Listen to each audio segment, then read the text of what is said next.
Hello, Mr. Chua.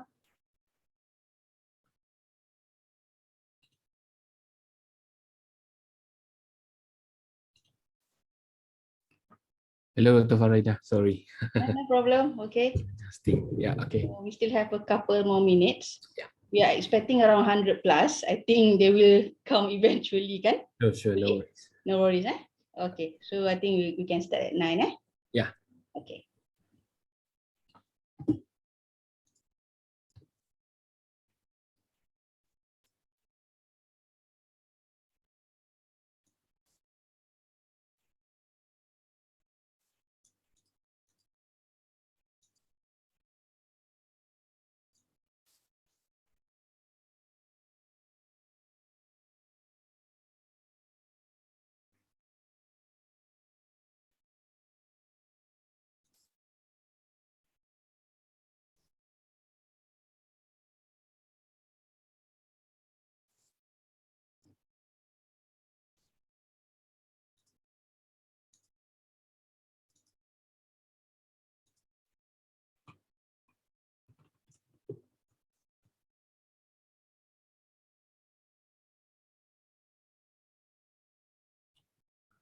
Okay, so it is already 9 o'clock.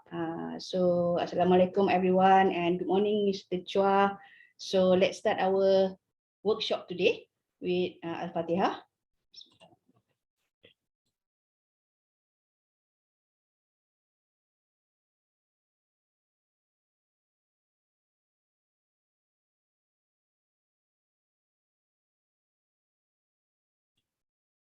Okay, so let me share my screen. I'm going to give a bit of briefing first before I pass the session to Mr. Chua.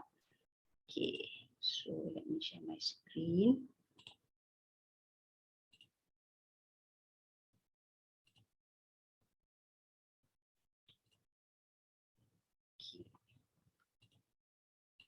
Everyone can see my slide, yeah? Yes. Okay, thank you. All right, so welcome everyone to our workshop today, e-tools for alternative assessment.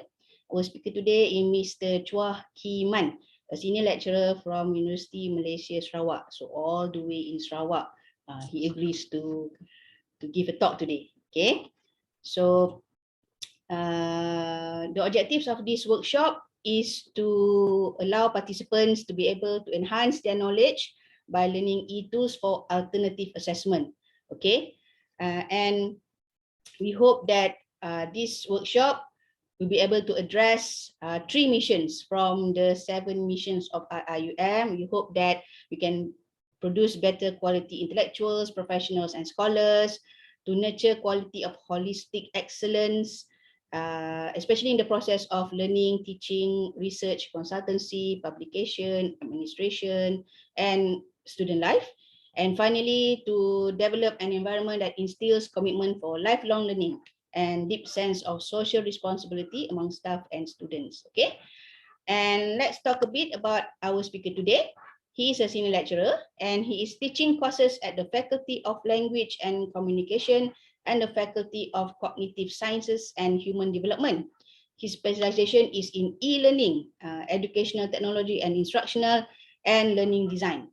His previous responsibilities was Deputy Director, Teaching Excellence at the Center of Applied Learning and Multimedia, where he coordinated and managed programs and activities related to teaching excellence among academics, as well as promoting scholarship of teaching and learning.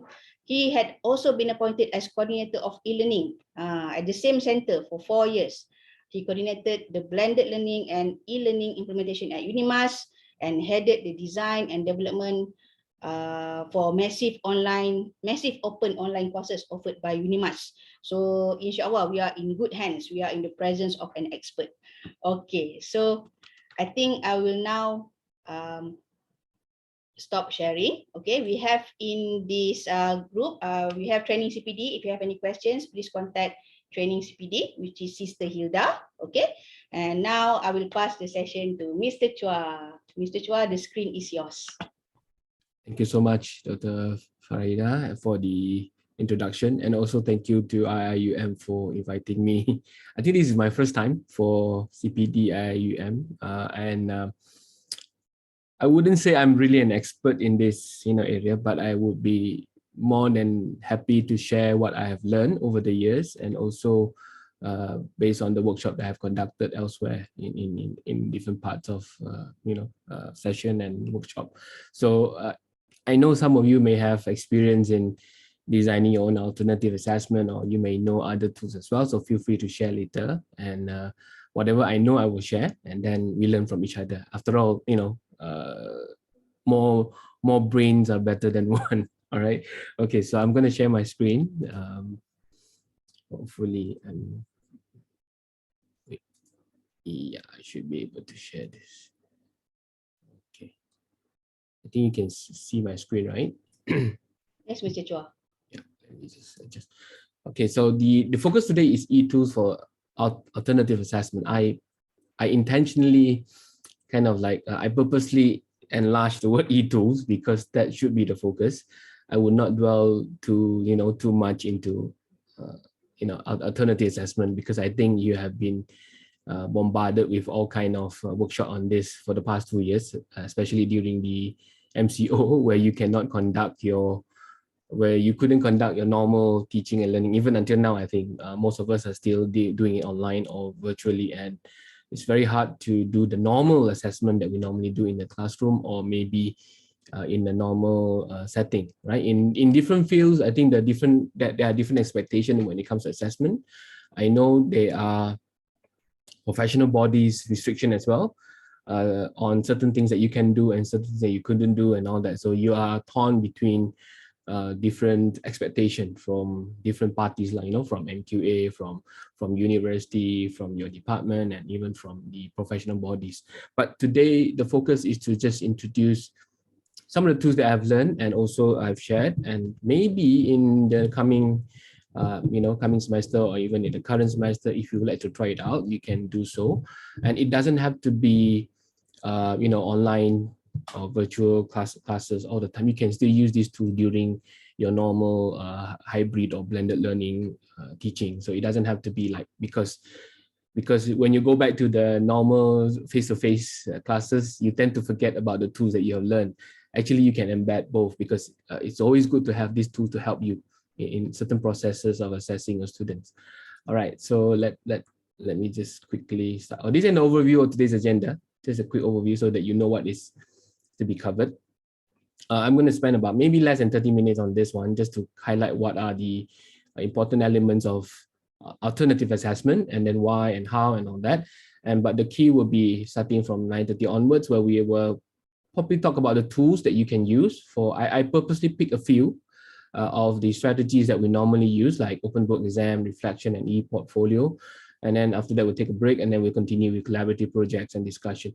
There are many types of assessment, of course, but I handpicked a few that I think can be or commonly used in higher education, and you can also use it in your courses.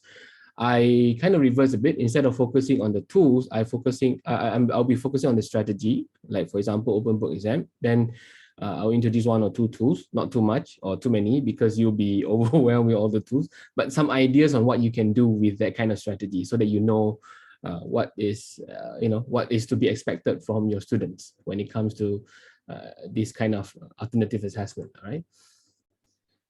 Okay, so before I go on, I would love you all to participate a bit. I mean, to give a bit of feedback on this question. What's the most challenging part in assessing a student? So you can scan the code, or maybe let me see what maybe I'll just type the link, or you can go straight to the link. If you're using your how to put it, your laptop or your computer, then you can use your phone to scan the code. Or if you're using your phone to access this session, then you can just type in the link, or maybe I'll just type it here. So just open another browser and open your browser and key in the link. So it's that there are a few options there. All you have to do is to kind of rank them, right? I'll show you how it looks like. Hopefully you can see it.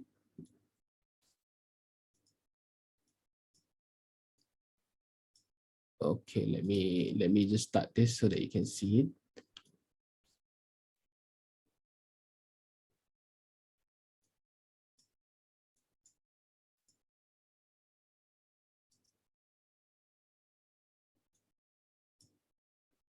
you able to see it? Let me see whether you can. I'm not sure if I recognize it, but you can. Are you able to rank it just in case? Yes, boleh. Yeah. Just try and rank it. So there are a few options here. I'm sure there are more, but I picked some of the key, processes that you normally do when it comes to assessment. So probably you just rank them like which one is the most challenging one towards the least challenging one. Okay, so there are a few here: grading, scoring, creating authentic question or task, implementing the assessment, monitoring and giving continuous feedback, developing a rubric, and ensuring compliance to rules. Maybe rules and expectation in a way, like because we have a lot of cases where you design good assessment, but somehow student fail to comply to whatever you expect them to deliver, right? So there might be some problem in that kind of design maybe, or well, our expectation of our learners is too high maybe. Sometimes it happens, right? Okay, let me see a few here. So it goes by kind of like, different rank. I have how many here? Can I see all here? No, I'm not supposed. But they are interesting where the most frequent combination is this. You can see number one is the top one is like this. But let me, I'm sorry. Let me just wait for the rest. Any more coming in? I have 16 now. Out of 37 who logged in, only 16. So maybe I'll give some time. Maybe we get about 20 just to get a rough representation of the feedback. Take your time, no worries. So far, number two is like number one, like in a way, because a lot of you are picking number two as the most challenging one, creating authentic question and tasks. Okay. Let me see.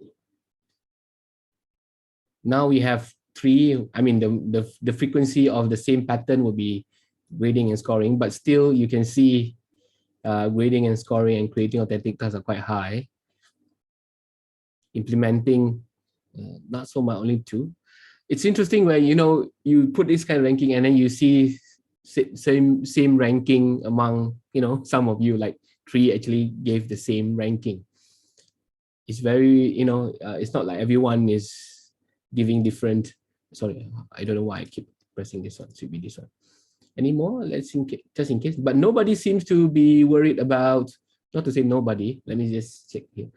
The compliance to the rule somehow is the least challenging one, because maybe it's either you don't really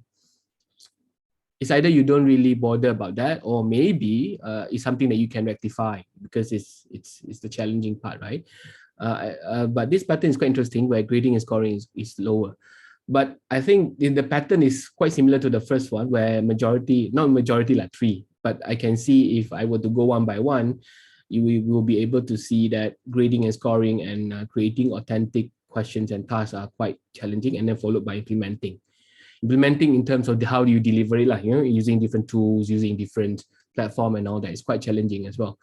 It's also interesting to note that monitoring and giving continuous feedback is not so highly, ranked, and also developing a rubric. Maybe because we tend to have kind of like a pre-existing rubric that we reuse, or maybe we just modify from time to time. So we don't really think it's a challenge. But I do agree with most of you. 1 and 2 are quite challenging. And in fact, it would be even more challenging if the class size is big, right? Imagine if you have 200 students, the grading will go, you will go crazy with the grading alone. Imagine if you have 3 assessments and then you have to mark 200 students every time, then there are quite a lot of things to do. And I also agree with this one, creating authentic question and task, because the tendency to replicate the same thing is quite high, because we have a lot of things to be bothered, and sometimes you have many courses, and then when you design the assessment, you tend to recycle, maybe, alternate years and all that, or maybe you take it from certain references, right? A reference book or textbook or whatever, which is fine. But then to create a really authentic one takes time, and sometimes it may not be suitable to whatever you want to achieve. So I think it's quite a challenge. But today's focus is of course not to teach you on how to do this kind, but to let you know that there are some of the tools that you can use to kind of ease your concern about these few things that I put in here. So by the way, when I'm conducting things, feel free to ask questions or stop me anytime you like. You don't have to wait until the Q&A session or whatever, right? Just feel free to ask or just type in the chat if you have anything to voice out. Okay. All right. So I think I'm going to leave you with this one. It's already quite interesting, even though I get about 27. But out of 27, 3 actually have the same pattern. But I assume if I were to go one by one, I will get 1 and 2 as well. Okay, let me go back to this one. I think we have been using this word alternative assessment. Actually, it's been around since 1940s, to be honest.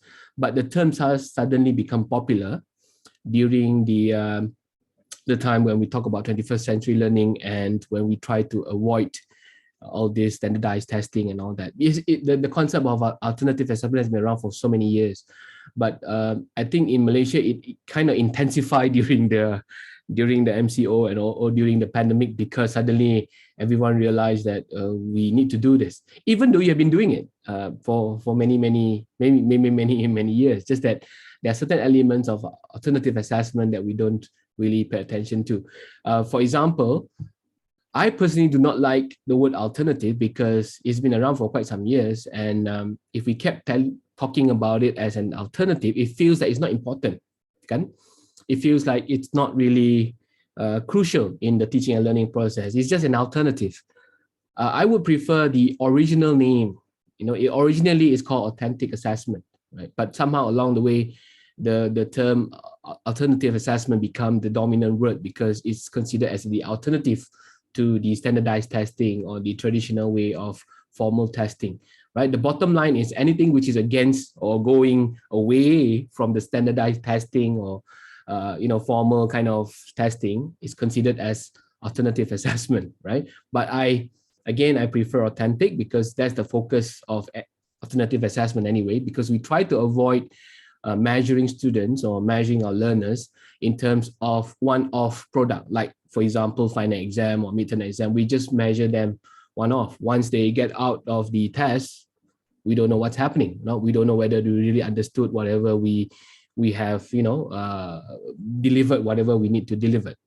Yep, it's non-traditional. So as long as it's non-traditional, that is considered as alternative assessment. But you can see here in this comic that I normally share, you can see how standardized testing or certain form of assessment that we normally do in a classroom tend to take away the joy of learning, because we kind of fix it in a way like everyone needs to produce the same output, right? I mean, same output as in like a test where everyone need to score above 40 or everyone needs to score above certain score, just to brand them and make it easier to kind of label them, because that is more mechanistic kind of approach in the way we view education before this, right? Because we need the fast output, the factory concept where we need to produce people fast and then put them into the workplace or put them in any setting so that they can function. But I think now the world has changed a lot. You know that won't work anymore.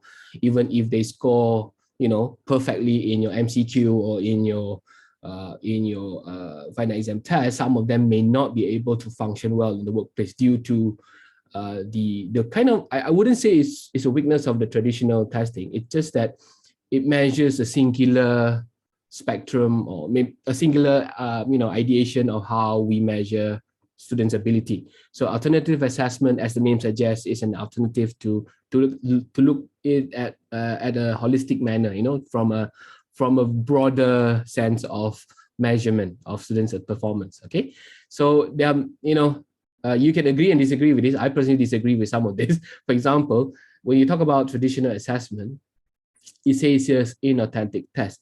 Well, it can be authentic if you give them like case study within the traditional assessment, but normally because of the time constraint, you don't have the liberty or the flexibility to do authentic assessment so much.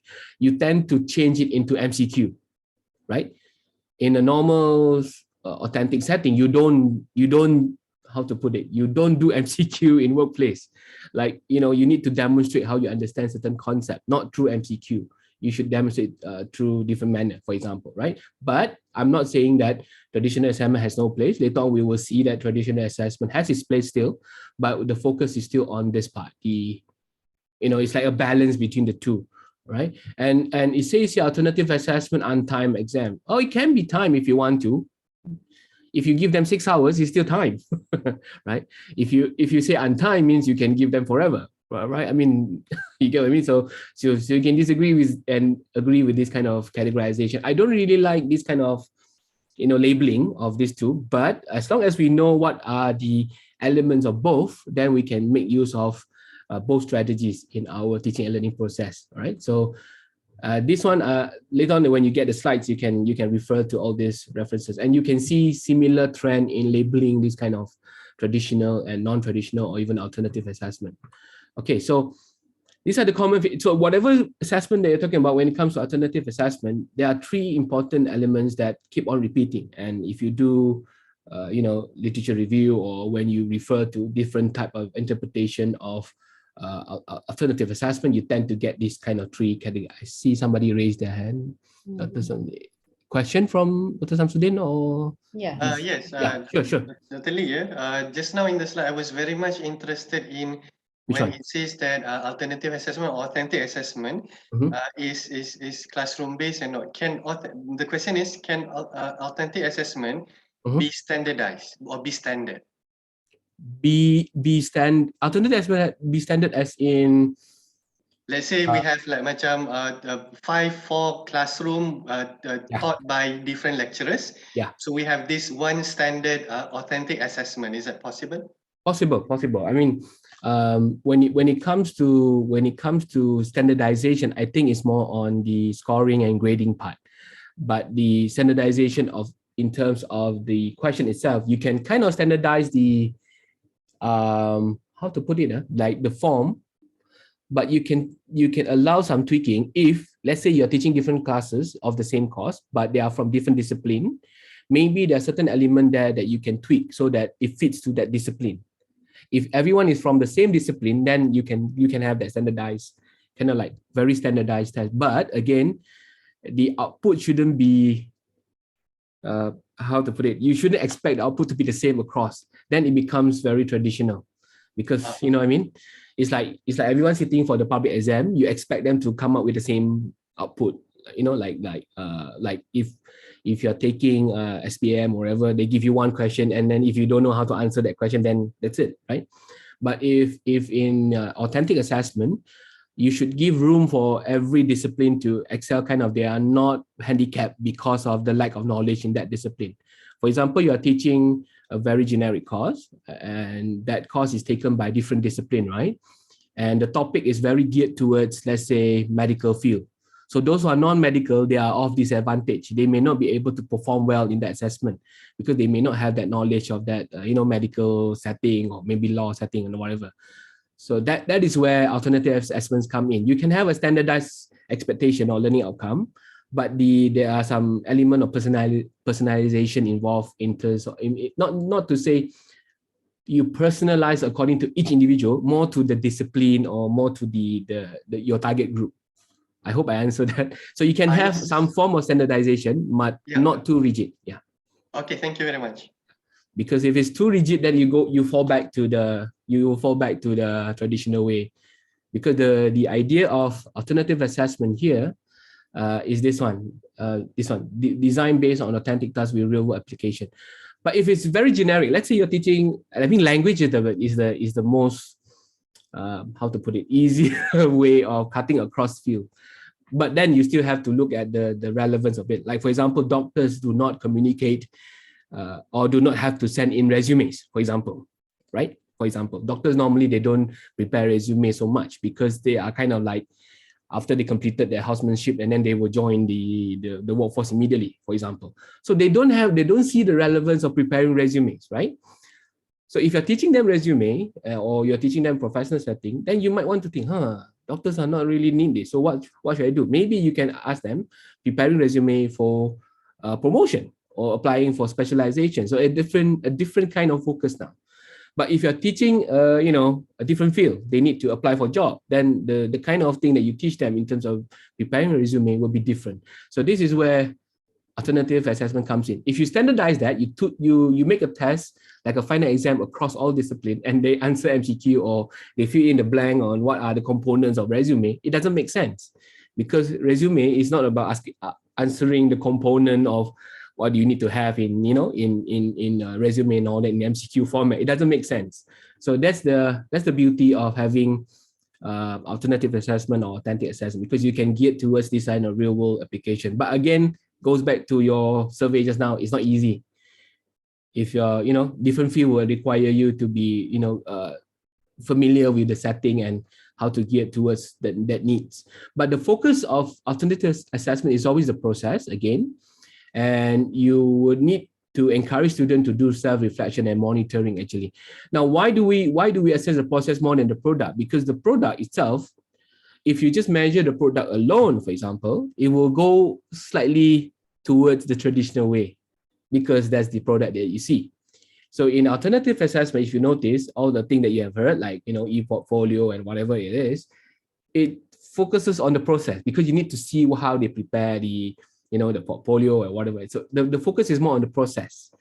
Now, this is the part where a lot of lecturers would give up easily, because the student will constantly ask you questions, or will constantly, either they will ask you a lot of questions or they don't ask at all. And then you will be the one, worried, because are they doing my work or not? Are they doing whatever you want them to do? Because you need this kind of constant feedback and monitoring. I see, I don't know, Azlin. Okay. Assalamualaikum warahmatullah, and very good morning. Yeah, morning. Can I ask a question about the learning process? Yeah. Can the learning process being translated into written form, like a reflective writing on what they have learned? Yes, you can. Okay.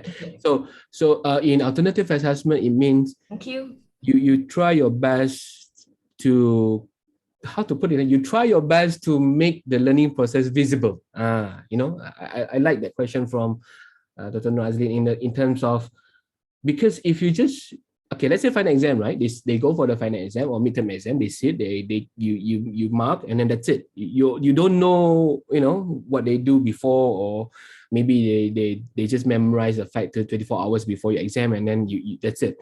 But if you do alternative assessment, you will monitor, like, for example, like what was mentioned just now. Let's say you want them to complete a project, but along the way, you have a progression in terms of reflection. Maybe after every unit, you ask them to do a bit of reflection. It doesn't have to be long, but it's more like a way for you to know whether you are on the right track or they are on the right track as well. Because sometimes we don't want to be like, we assume student knows that whatever we have covered in that topic, maybe they have problems in that topic, and through the reflection we will know. Let's say majority of them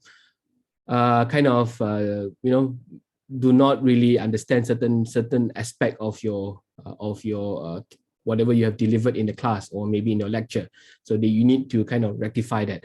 Now, of course, if you use the traditional way, which is using quizzes, you can do quizzes like MCQ and all that. And then if a majority could not answer that question, you can still kind of know, they have problems in that area. But the problem with MCQ is you can only do as much. For example, you can do 20, 30. You cannot cover a lot of things. But through reflection, you might notice something that you don't even, you have never thought of. Maybe students suddenly talk about, I mean, it occurred to me a few times where I put things on my slide, it was wrong, right? If I were to, it was wrong as in it was outdated or something like, if I were to use that in MCQ, maybe, student will be able to answer that. But if through reflection, some student will say, hey, how come this one is different from what I had read in this article? Then you realize something has to be improved in the way you deliver. So sometimes the reflection or the qualitative element will give you some idea on the kind of thing that you can improve. All right, it doesn't have to be through MCQ all the time. Okay. Dr. Samsudin.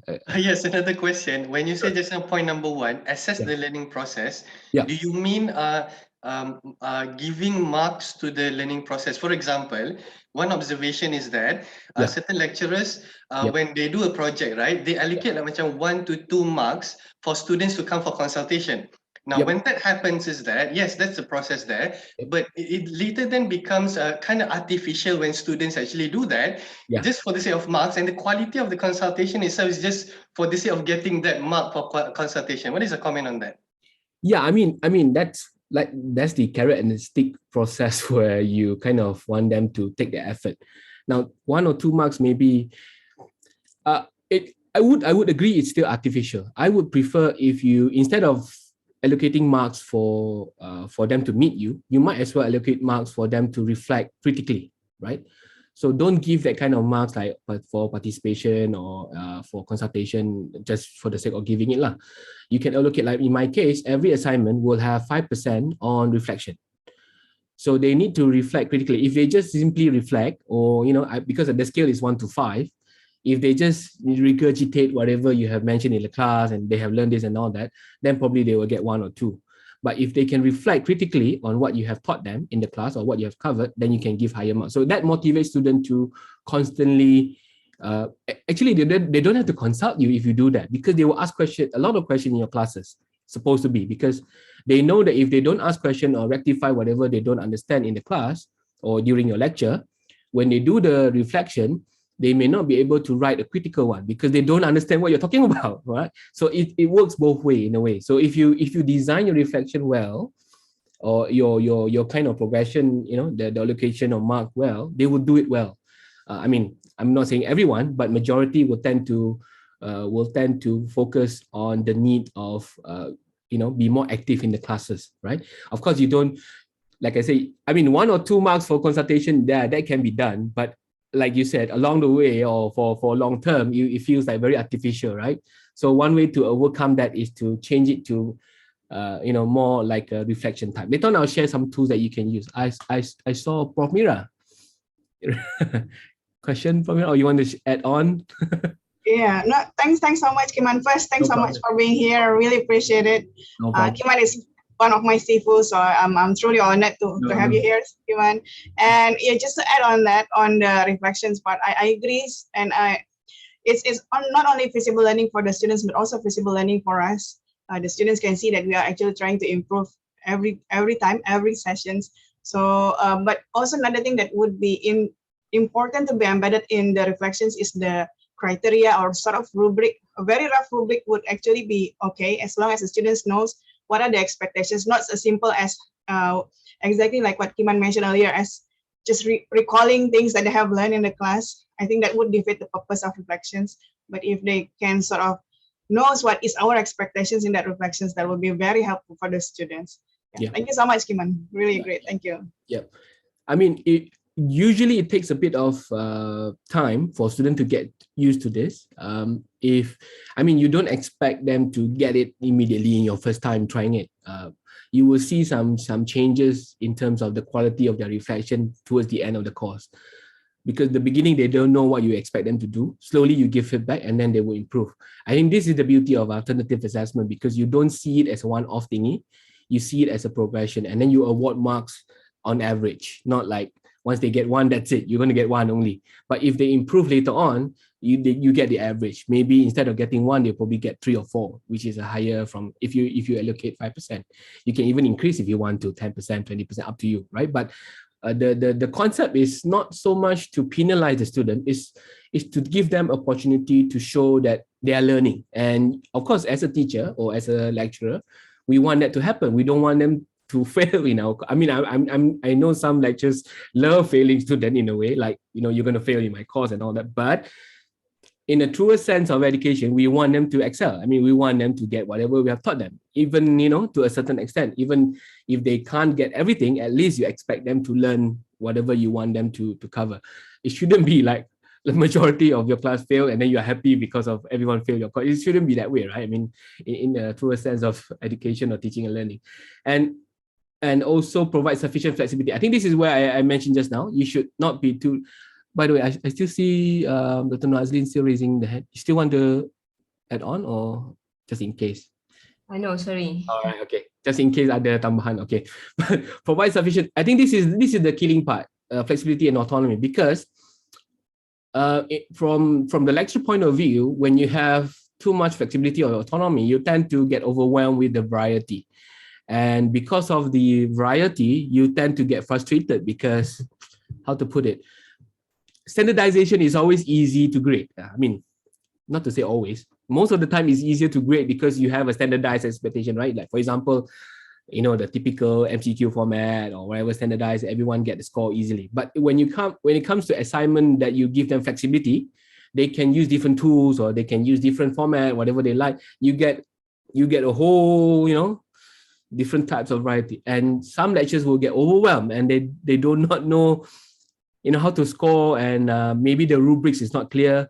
In the end, they will judge based on the beauty or the aesthetic sometimes, which is not right, because you should be, you know, aligned, you know, it should align to your learning outcome, where what are you actually measuring, right?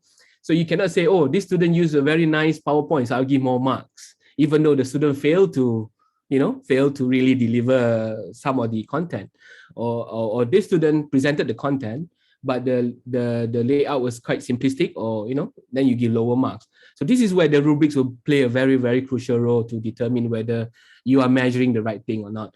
And again, because of all this, you know, flexibility and all these gray areas, it can be overwhelming. And I don't really mind to, how to put it, not to say don't mind.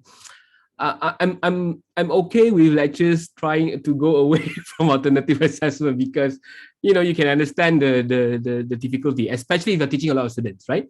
So this is where you need to decide where you need to go for a bit of standardization, maybe a bit of flexibility, or maybe I put here sufficient. You can give some flexibility, but not too, you know, not too much or too free, right? There are some limitation or some expectation that you set clearly so that you don't get overwhelmed. All right. Okay, I think that's basically, these are some common types. I'm sure you have all the lists, and there are different types of alternative assessment that we have talked about. The thing that, you know, open book test and exam, it can be traditional in a way, but if you design in such a way where it's more flexible, then it becomes a bit alternative or authentic, depending on how you set this open book test and exam. So later on, I'll cover that. So why do we use alternative assessment? I think we have kind of covered this a lot. Again, a chance to apply what they have learned. They need to show how they construct, not just regurgitate whatever they have memorized. And then, of course, to address the issue of learner diversity. I think this is quite crucial because I discovered a lot along the way when I'm teaching. When let's say sometime when we expect students to produce certain product or output, we forgot that sometimes, how to put it, they come from different background. They may not have access to that kind of knowledge or skills, but we assume they have. You know, some may have, some may not. And if you do a standardized form, then the one without that kind of advantage will lose out, right? So it's kind of like trying to help with this jagged profile issue. Later on, I'll show you what it means by jagged profile. And then reliance on traditional assessment may prompt students, again, I think we know this, right? Because if you only do traditional assessment, no alternative assessment at all, then they will just pass the exam and then throw away all the notes after the end of the semester, or pass it to the to the junior for generation after generation. And then, you know, your slides is like being transferred from generation 1 to generation 10. For example, because they don't see the need to keep it, or the need to actually retain that kind of knowledge. They just get the A, that's it, right? They don't see the relevance of applying whatever they have learned. Okay, so this is the jagged profile, just in case you're wondering what it means by jagged profile. In learning sciences, it's quite popular, where we don't have this kind of access before this, but now through all this learning analytics, you know, with all the learning management system that you have, and through different tools, you can kind of know different profile of your learner. Some may be, you know, some may be good in certain aspect. This is just some sample. Some may be good in this kind of, knowledge and all that. So when you design your assessment, you try to go for the middle path, right? Most of the time. And, but of course, you know, the average may not be a good indicator, but it's a good way to start, right? It's a good way to start where you try to address all this kind of issue. For example, let's say open book test, later on I'll share. Normally we will ask them to write, right? Or type. Some students prefer to write on a piece of paper, some prefer to type, or some prefer to talk. Some prefer to visualize it in a mind map. Are you going to allow all this variety, or are you just going to measure one type, which is type it out, right, in a Microsoft Word and what? So these are the issue, because sometimes, it goes back to what are you measuring in the first place? Are you measuring whether they are able to type out their thoughts immediately or to express the idea clearly, all right? Things like that, okay? So later we'll talk about that in a bit. Last part for this half or 30 minutes. I know this is like a cliche already. I mean, I've seen this many times, and many people have shared this, right? A fish that climbed trees. And that artificial quote by Albert Einstein is, I call it artificial because nobody can prove it comes from Albert Einstein, but the essence is there. Everybody is a genius, but if you judge a fish by its ability to climb a tree, it will live its whole life believing that it is stupid. Now, the main problem with this comic, and I have kind of talked about this many times. What if we only need people who can climb trees, right? We don't want other skill. We want a specific skill of climbing trees. Obviously, those who are not able to climb trees, like the penguin, the elephant, will not be in this task, right? Or will not be able to complete this task. So you're not saying that they are not stupid. You're actually giving them the chance to prove, actually. If you look at this comic differently, you are actually giving all these animals, any different learners, a chance to prove that they can climb the tree. Because your goal or your learning outcome is to measure someone who can climb tree, right? Now, if I only allow those who can climb tree, like for example, monkeys only, then you will say, oh, this test is biased. It's only for the monkeys. So if you look at this comic, it can go both ways, right? And so it doesn't have to be like the mindset that we are trying to measure the same skill set. Now, why am I telling you this? Because it happens in many professional courses or even a bit more technical courses like medical, engineering, and all that, for example, right? In medical, you need people who are good in that kind of area, right? People who are not good in that area will never be able to perform, or they would rather choose other skills. So in a way, you need people who can climb trees. So if you can climb that tree, you are eligible to be in this process. Of course, the intention of this comic, we know, the intention is to tell you that we have to measure learners differently and allow different skill sets or different discipline. This is where different disciplines comes in, and we cannot judge learners in different disciplines using the same yardstick or using the same measurement, because they require different things, right? Like I said just now, those in medical field, they may not need that skill, or maybe not to say they don't need. It's not really important in the field, right? Like, because in our university before this, we forced the medical student to take this course called English for Self-Expression, right? This course is actually dramatization and play production and all that. Of course, the medical student will be wondering, why am I taking this kind of dramatization? I don't do drama in my blah, blah, blah.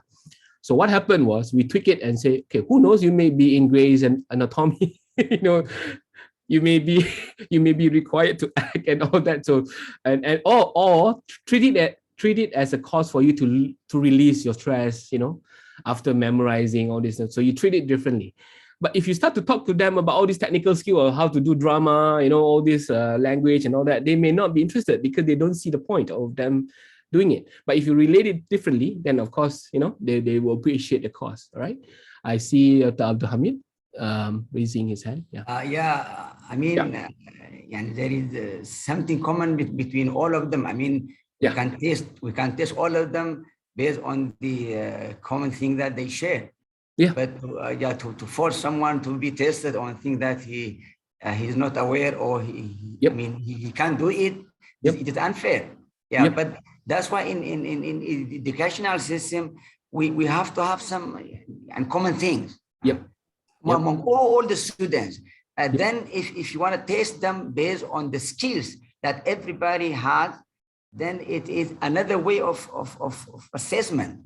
Correct. So it is unfair to judge the students based on the thing that they are unable to perform. And this is where the educational system is suffering today, especially at the lower level, the schools. Whether it is primary or secondary, the educational system failed because we judge students based on the thing that we have in our mind. based on the expectation of the society. Correct. And of course, I agree with Dr. Abraham in terms of we always align the need to the, to the workplace needs. We forget that sometimes there are a lot of skill and knowledge that we need to survive in life itself, not to just to function in the workplace, right? We need to function well in the society. We need to function well in the community. All these skills should be embedded within the education itself, not just for the sake of job place or workplace needs alone, right? And yeah, it should start from earlier stage rather than wait until higher education. Then they start to realize they are good in certain discipline and all that. It should start from young. And of course, the public examination, which is the traditional testing, is always there to brand the learners in a way. You are the excellent one, you're not so excellent one, and it really kills the motivation to a lot of students, right, to excel in their life. But yeah, again, I agree wholeheartedly when it comes to the concept of assessment. All right, so let's move on a bit because I think we are dragging a bit now. A quick one on how to decide on alternative assessment. I kind of summarize it in 3 Ps. First is, of course, particularity. You cannot use alternative assessment for everything, I guess. There are certain things that you still have to fall back to the traditional way, right? Because, for example, if in medical field, for example, you want to test whether the student is able to remember all the, all the parts of the body. If you do it in the alternative way, you can, right? Which is like, for example, do some form of portfolio or whatever, but it may take a longer time. But because they need to memorize it in a short time, then you might resort to traditional assessment where you do quizzes, drill and quizzes. So it may work in that sense, just to remember the terms. I think even when we learn language as well, we tend to memorize a lot because from there, we can move on to the next phase, which is to apply, right? So remembering is still important in a way. So it doesn't mean that you have to apply alternative assessment across your curriculum. You can still use traditional assessment, just balance. But you have to decide on the standard, the specific outcome and personalization. How much are you going to be particular about this or specific about this? And then practicality, your resources, your time, space, and class size. Class size, I think, is very crucial now. I think, but during the pandemic, because we are not having the physical touch, we are normally doing the virtual part. The space also kind of disturbed. You cannot do it in virtual format, for example. Then you might want to think, rethink of the way you design it, practicality. And last one is the possibility, which is the opportunities, the autonomy, collaboration, and creativity. How much are you going to let this happen? Like the possible output or the possible outcome that you want them to achieve. So you need to consider these 3 aspects before you even, design your alternative assessment. But I think now, because our outline is already clear, you have a certain portion for this one already for the continuous assessment. So you will be able to decide which part you want to do it. I think many courses have taken out midterm exam or quizzes. They only retain final exam, I think, as only one, maybe one traditional one, but there are still courses where you have periodical or quizzes along the way just to measure. I mean, no harm, but you must have and some continuous assessment along the way, right?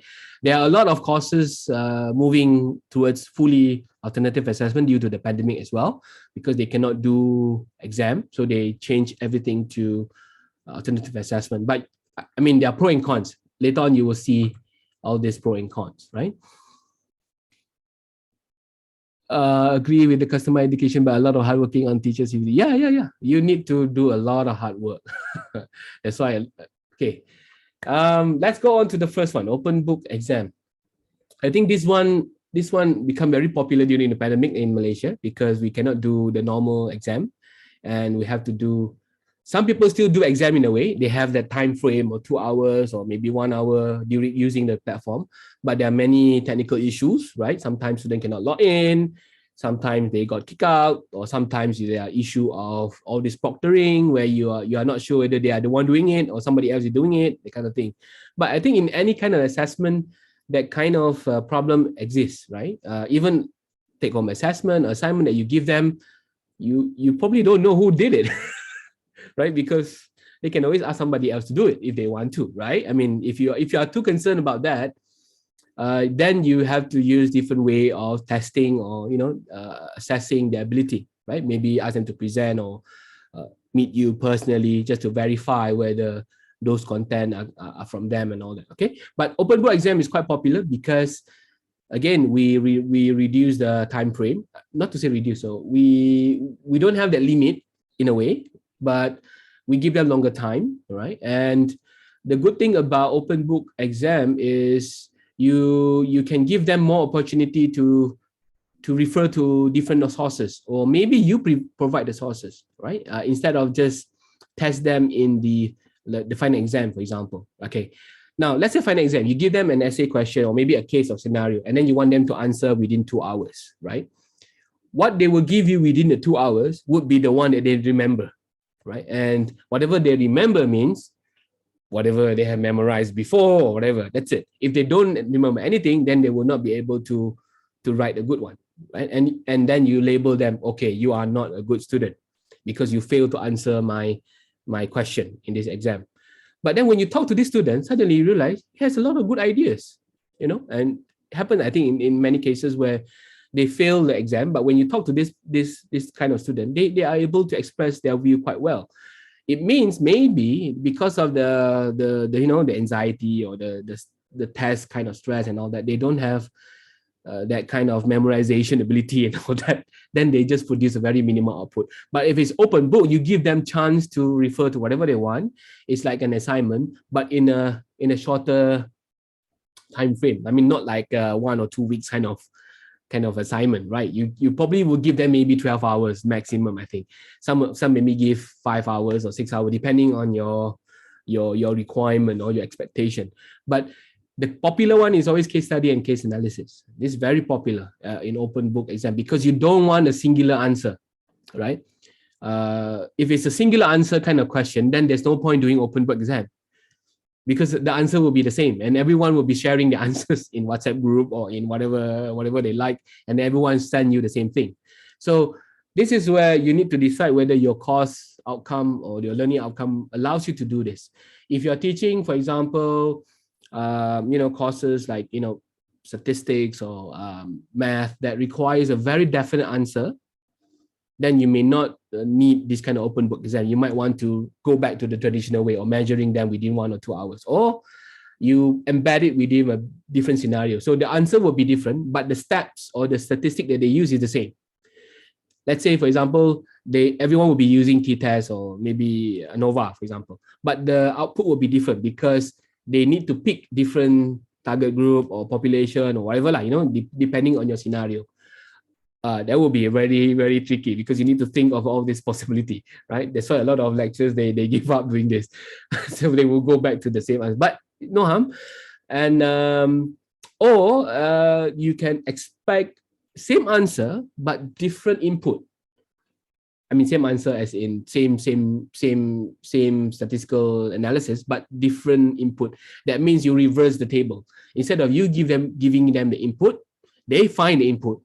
So they have to find, like, let's say your task would be ask them to find one case, involving a Malaysian company. So the Malaysian company is very open, right? It can be anything, but the output will be more or less the same. So you can reverse that all the time. But the whole point of open book exam is not to give a singular answer.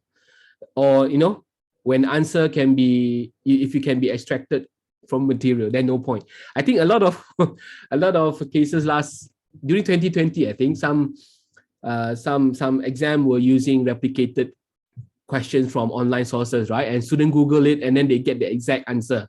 And everyone is sharing the same answer. And then, I mean, it came out in the news, I think, in 1 or 2 universities in Malaysia as well, where students noticed that the question came from some of the,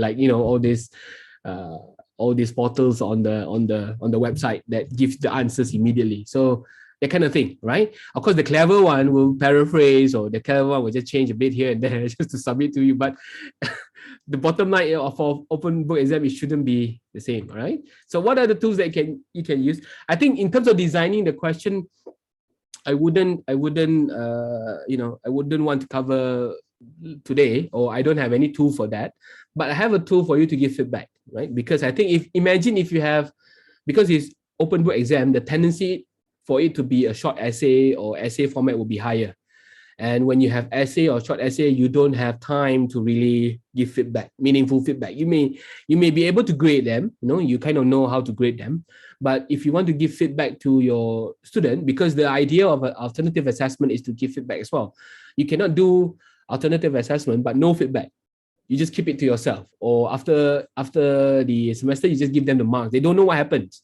Then that's not alternative assessment. That's more like a traditional assessment where they only know the scores. They don't know what went wrong and what to improve, because it has to be progression, right? Or continuous. So what you can do is you can use this tool called Kaizena, right? Kaizena.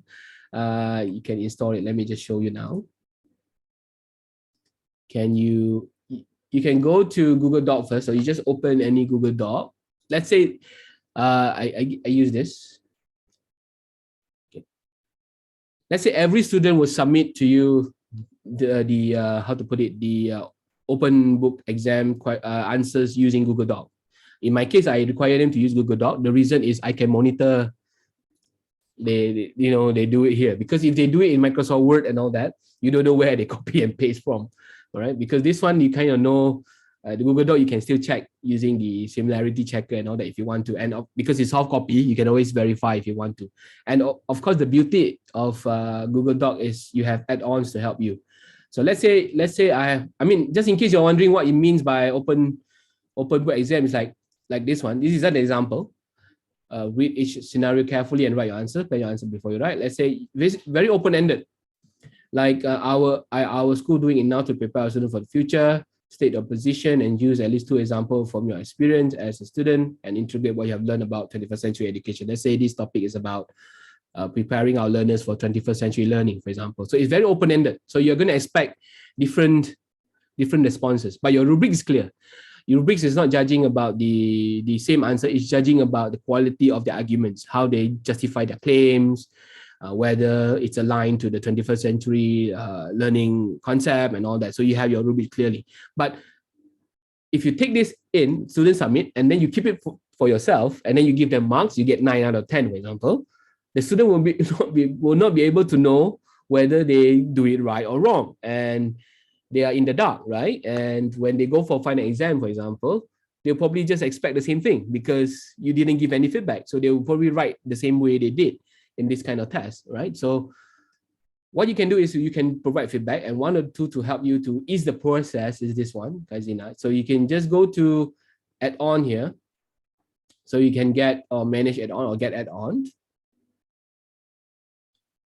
Then you just type here the name, right? And then you can install it. In my case, I have installed it, right?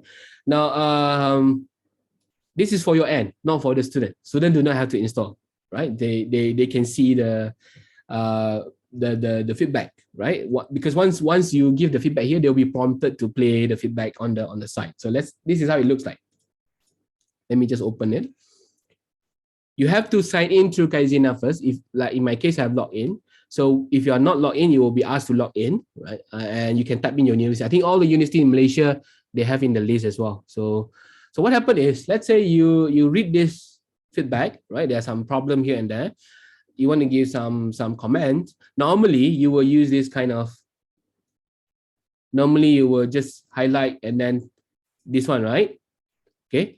Now the problem with this one is, sometimes students do not understand you, and you end up explaining many times. So one way to solve this problem is to record your voice message, right? Because sometimes they listen to you, it's like they stand next to you, like in school where you write your essay, the student asks the teacher asks you to come to the front, and then you talk to that kind of feeling, rather than just typing the feedback. Normally they don't even bother to read sometimes.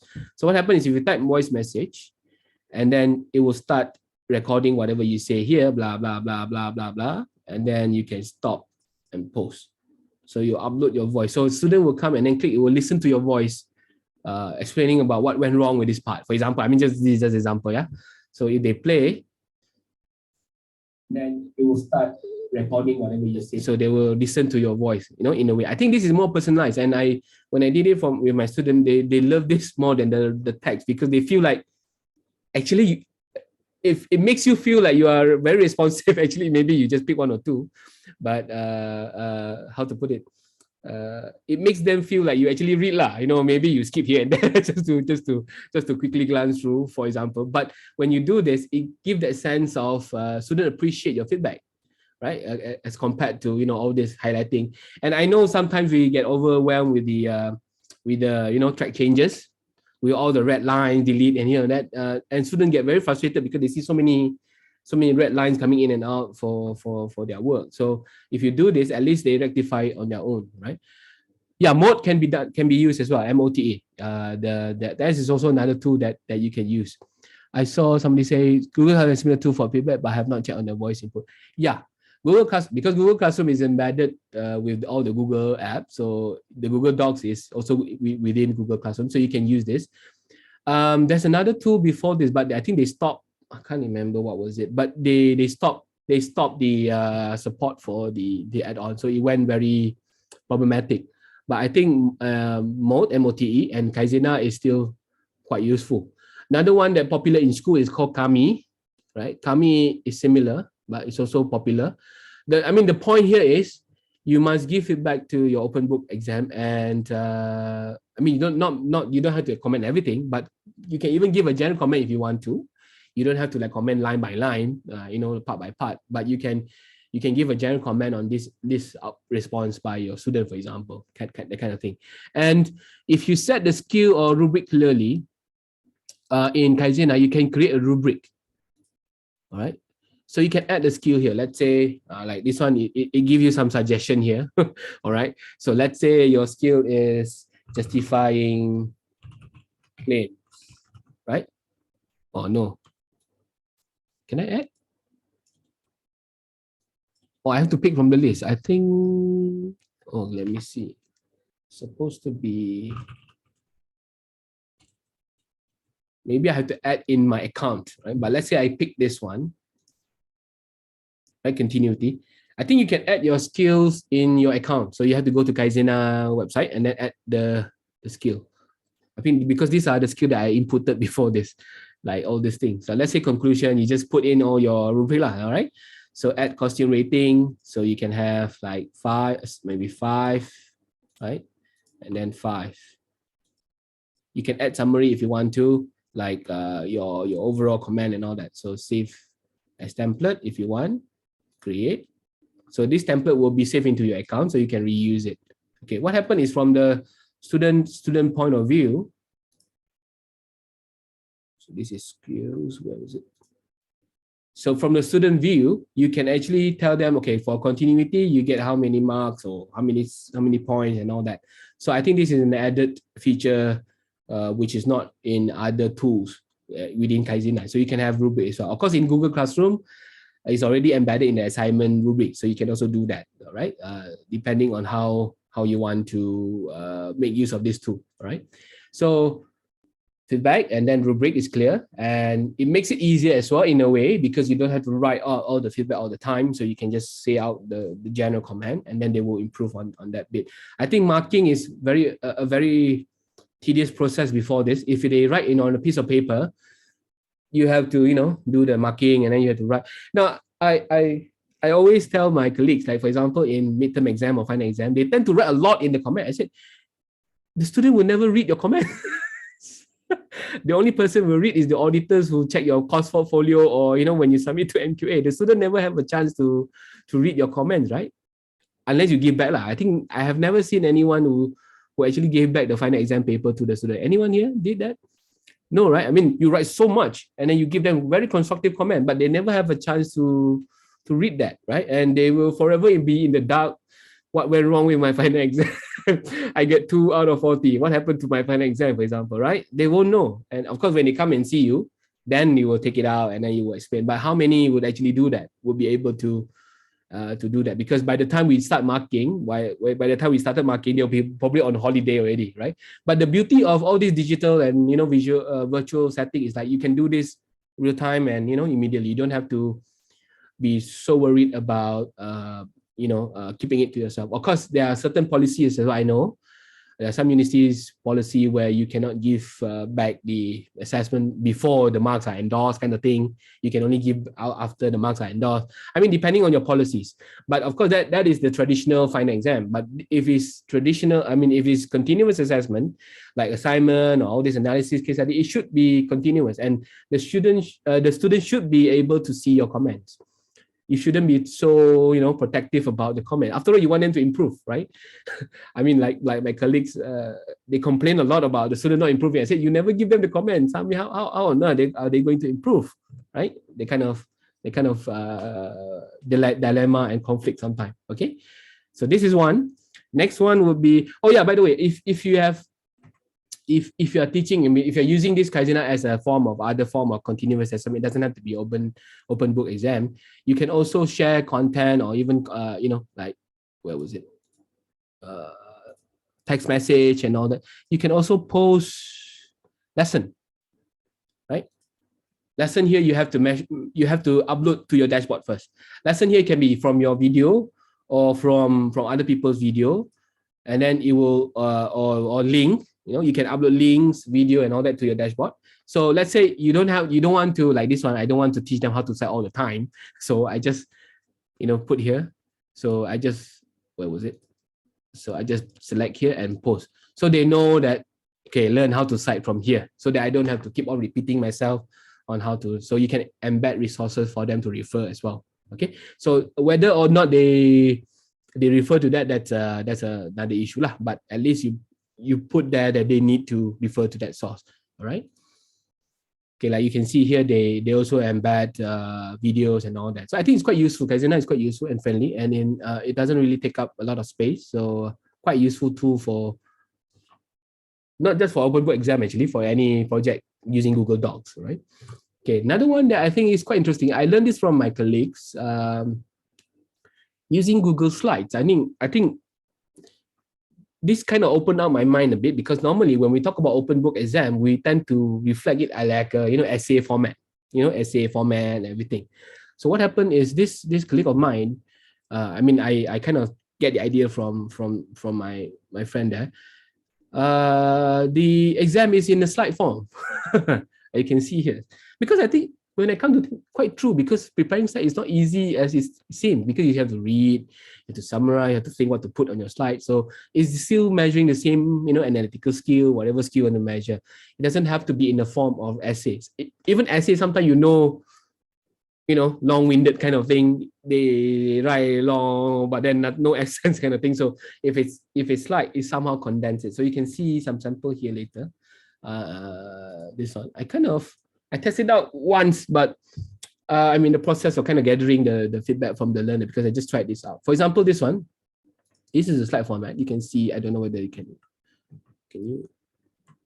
I want to enlarge. So you can see here, read this article the article is provided immediately, right? And summarize the key problem about collaborative learning in 2 slides. So you said 2 slides only. You can only summarize it in 2 slides. So they have to think whether they want to use bulleted points, they want to use mind mapping, up to them. But they have to summarize in 2 slides, right?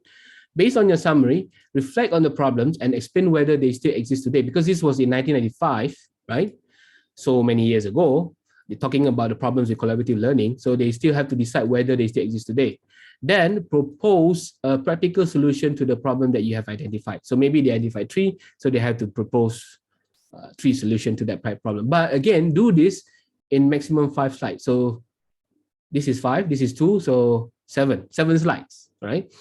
You are free to refer to relevant material, but they must be included at the end of your slide deck. So whatever you refer, they just copy the link and give it there, right? You may use graphical visualization for your points if you wish to. Submit your Google Slide link by 12 p.m. today. I kind of like this concept, because it's a different approach of looking at open book exam, where the typical is essay format. And when it's essay format, we tend to be, overwhelmed with the words and everything. We don't have time to read everything. But in a slide format, you are teaching them the skills of how to condense everything in a nice slide deck, and present whatever they have, understood or learned from whatever they found out from their reading and all that. So I think it's the same skill. different format a bit. Of course, if your focus is academic writing, then it's a different case because they need to write, right? But if your focus is on how to propose solution to a problem, just want to test how creative they are in terms of finding out solution, then I think slide will be sufficient as well as an open book exam. It doesn't have to be in a written form essay all the time, right? A different view on the use of Google Slide, for example. And I also like how materials is given, because we need to also help learners who do not know how to search, surprisingly, because sometimes you have learners in higher education who do not know how to search for the right material. So you might want to have a starter, like a starting material for them to refer to and use that as a guide. And this article, if you read, even though it's 1935, is only 6 pages by Professor James Herbert. It's only 6 pages, so it's sufficient enough for them to start. And then if you give them about 5 hours to complete this, or maybe by 5 p.m. or by 12 p.m., things like that, they would have sufficient time to produce this. Okay, this is just a concept. And when you do it in Google Slide, you can have a template like this, right? You can have a template. The student will only have to go to File and make a copy. So they make a copy for themselves, and then they sign in using their Google account, or they can name it here. So by the end of the exam, you get a whole list. Another way is, like sometimes I also use this, I require them to add my email into every submission. If this is one student A, the student will have to add me in. So they have to share here and put my email so that I have access to every submission. So that, of course, the reason why is to access the log, because you want to see this. The every Google app, you have this kind of log, where you get to see who is doing which part and all that, right? Okay.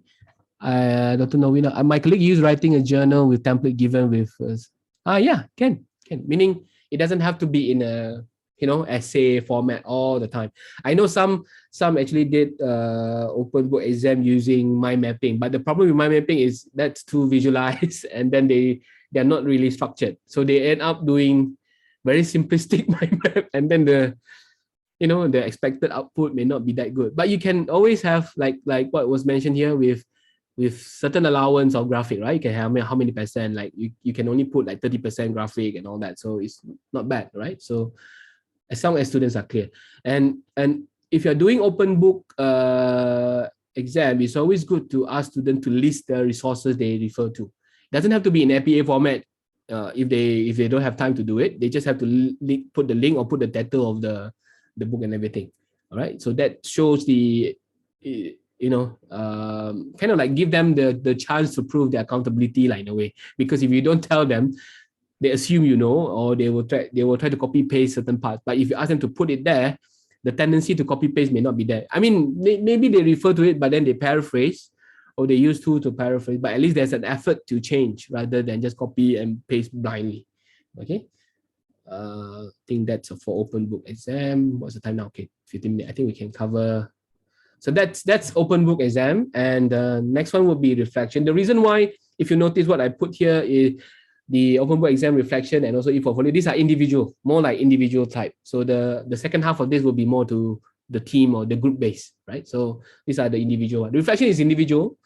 I never believe in group reflection because it will be like copying, but you do individualize. And this is one way to replace midterm, to replace most of your quizzes. I think it's nicely, it can nicely fit into your midterm exam and all that if you want to. So it doesn't have to be MCQ all the way, right? You can have 10% for reflection, another 10% for quizzes if you want to.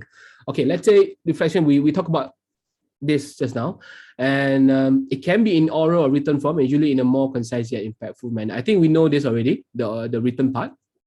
You can do in many platforms, and it works both ways because it helps us to understand whether we are on the right track as well, or even the students are on the right track.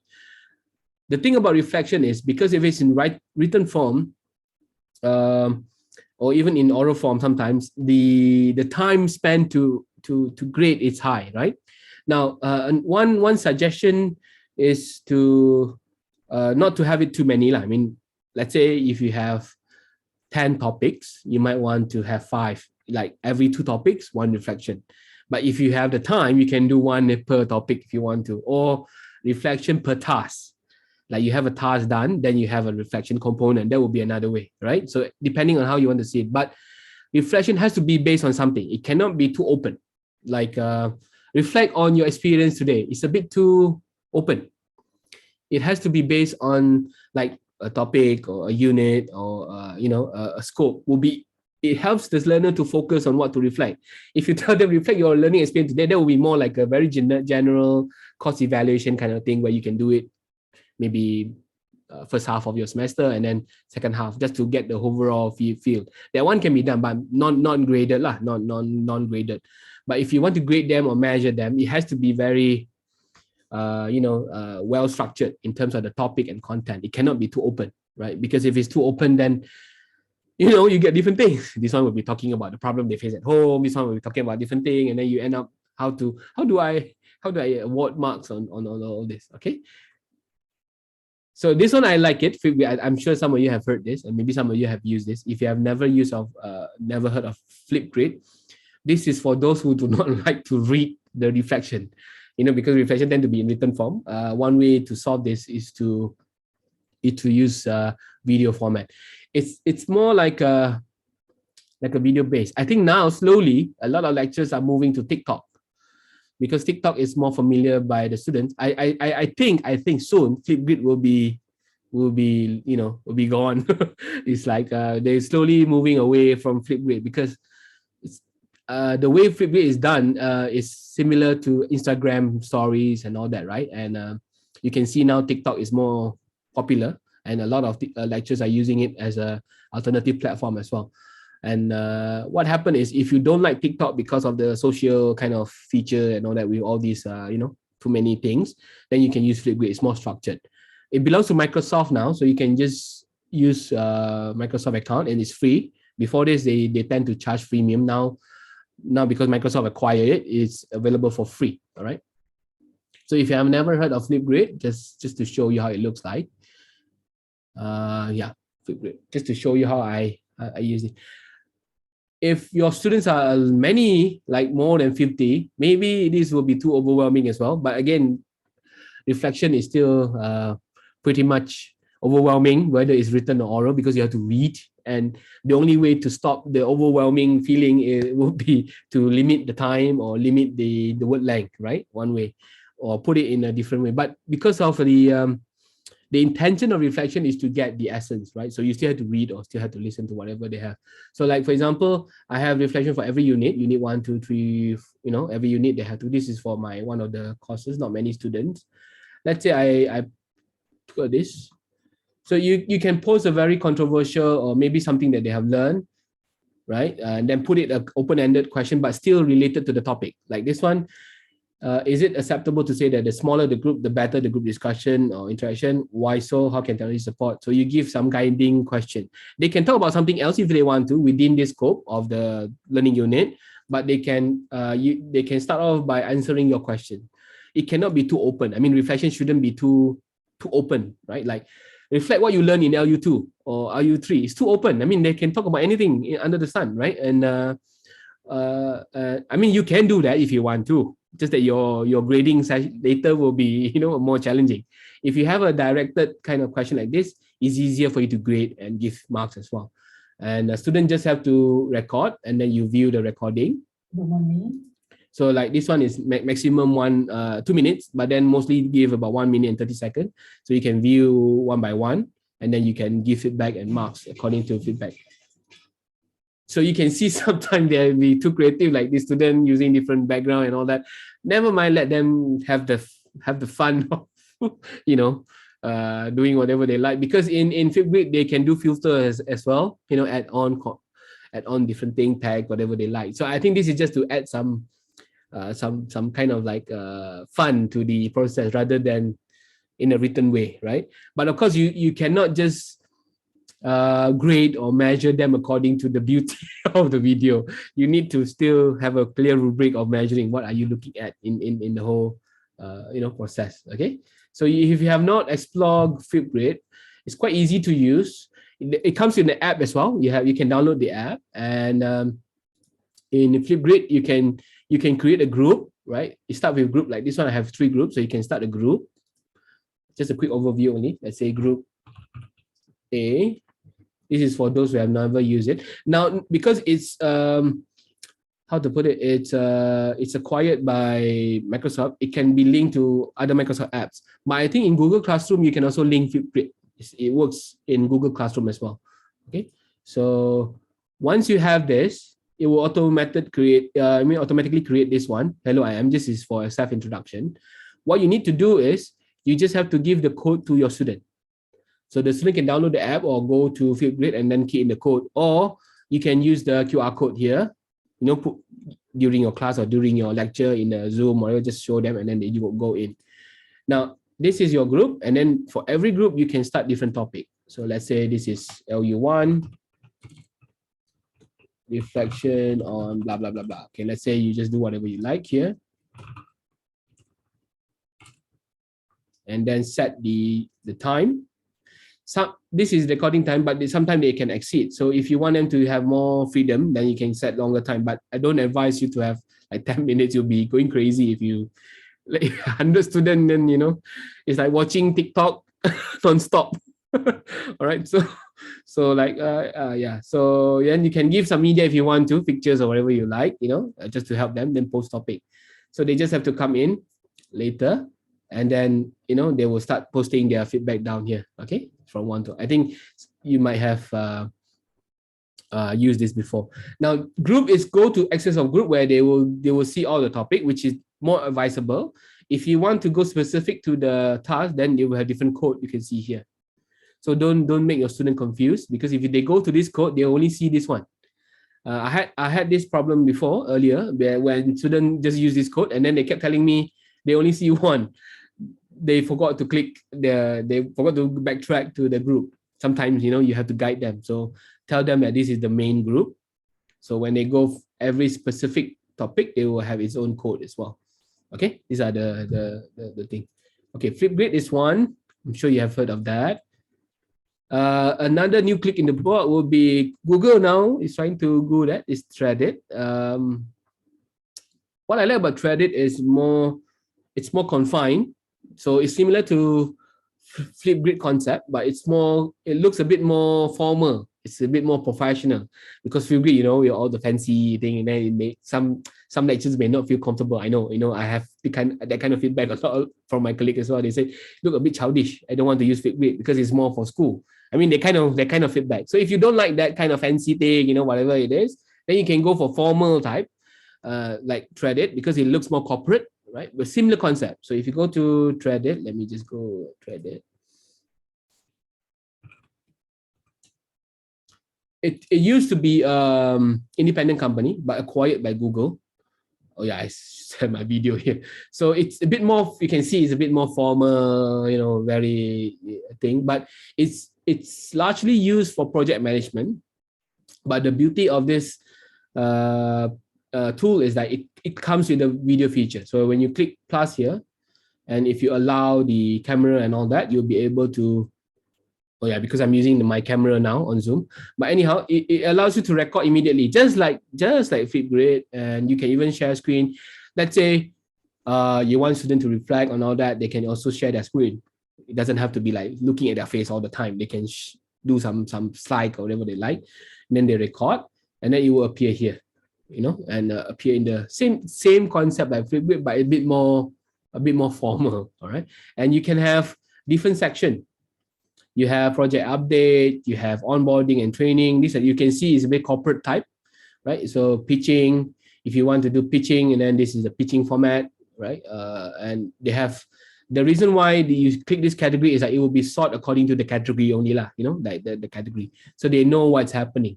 Like this one is not, I didn't put any category. So you don't know what category. So it's a bit more structured. So you can have one Threadit, and then all you have to do is, where was it? Like, you just have to add your PS in. Let me see, share, was it share feedback? No, this one. Oh yeah, here, I forgot. Here, this one.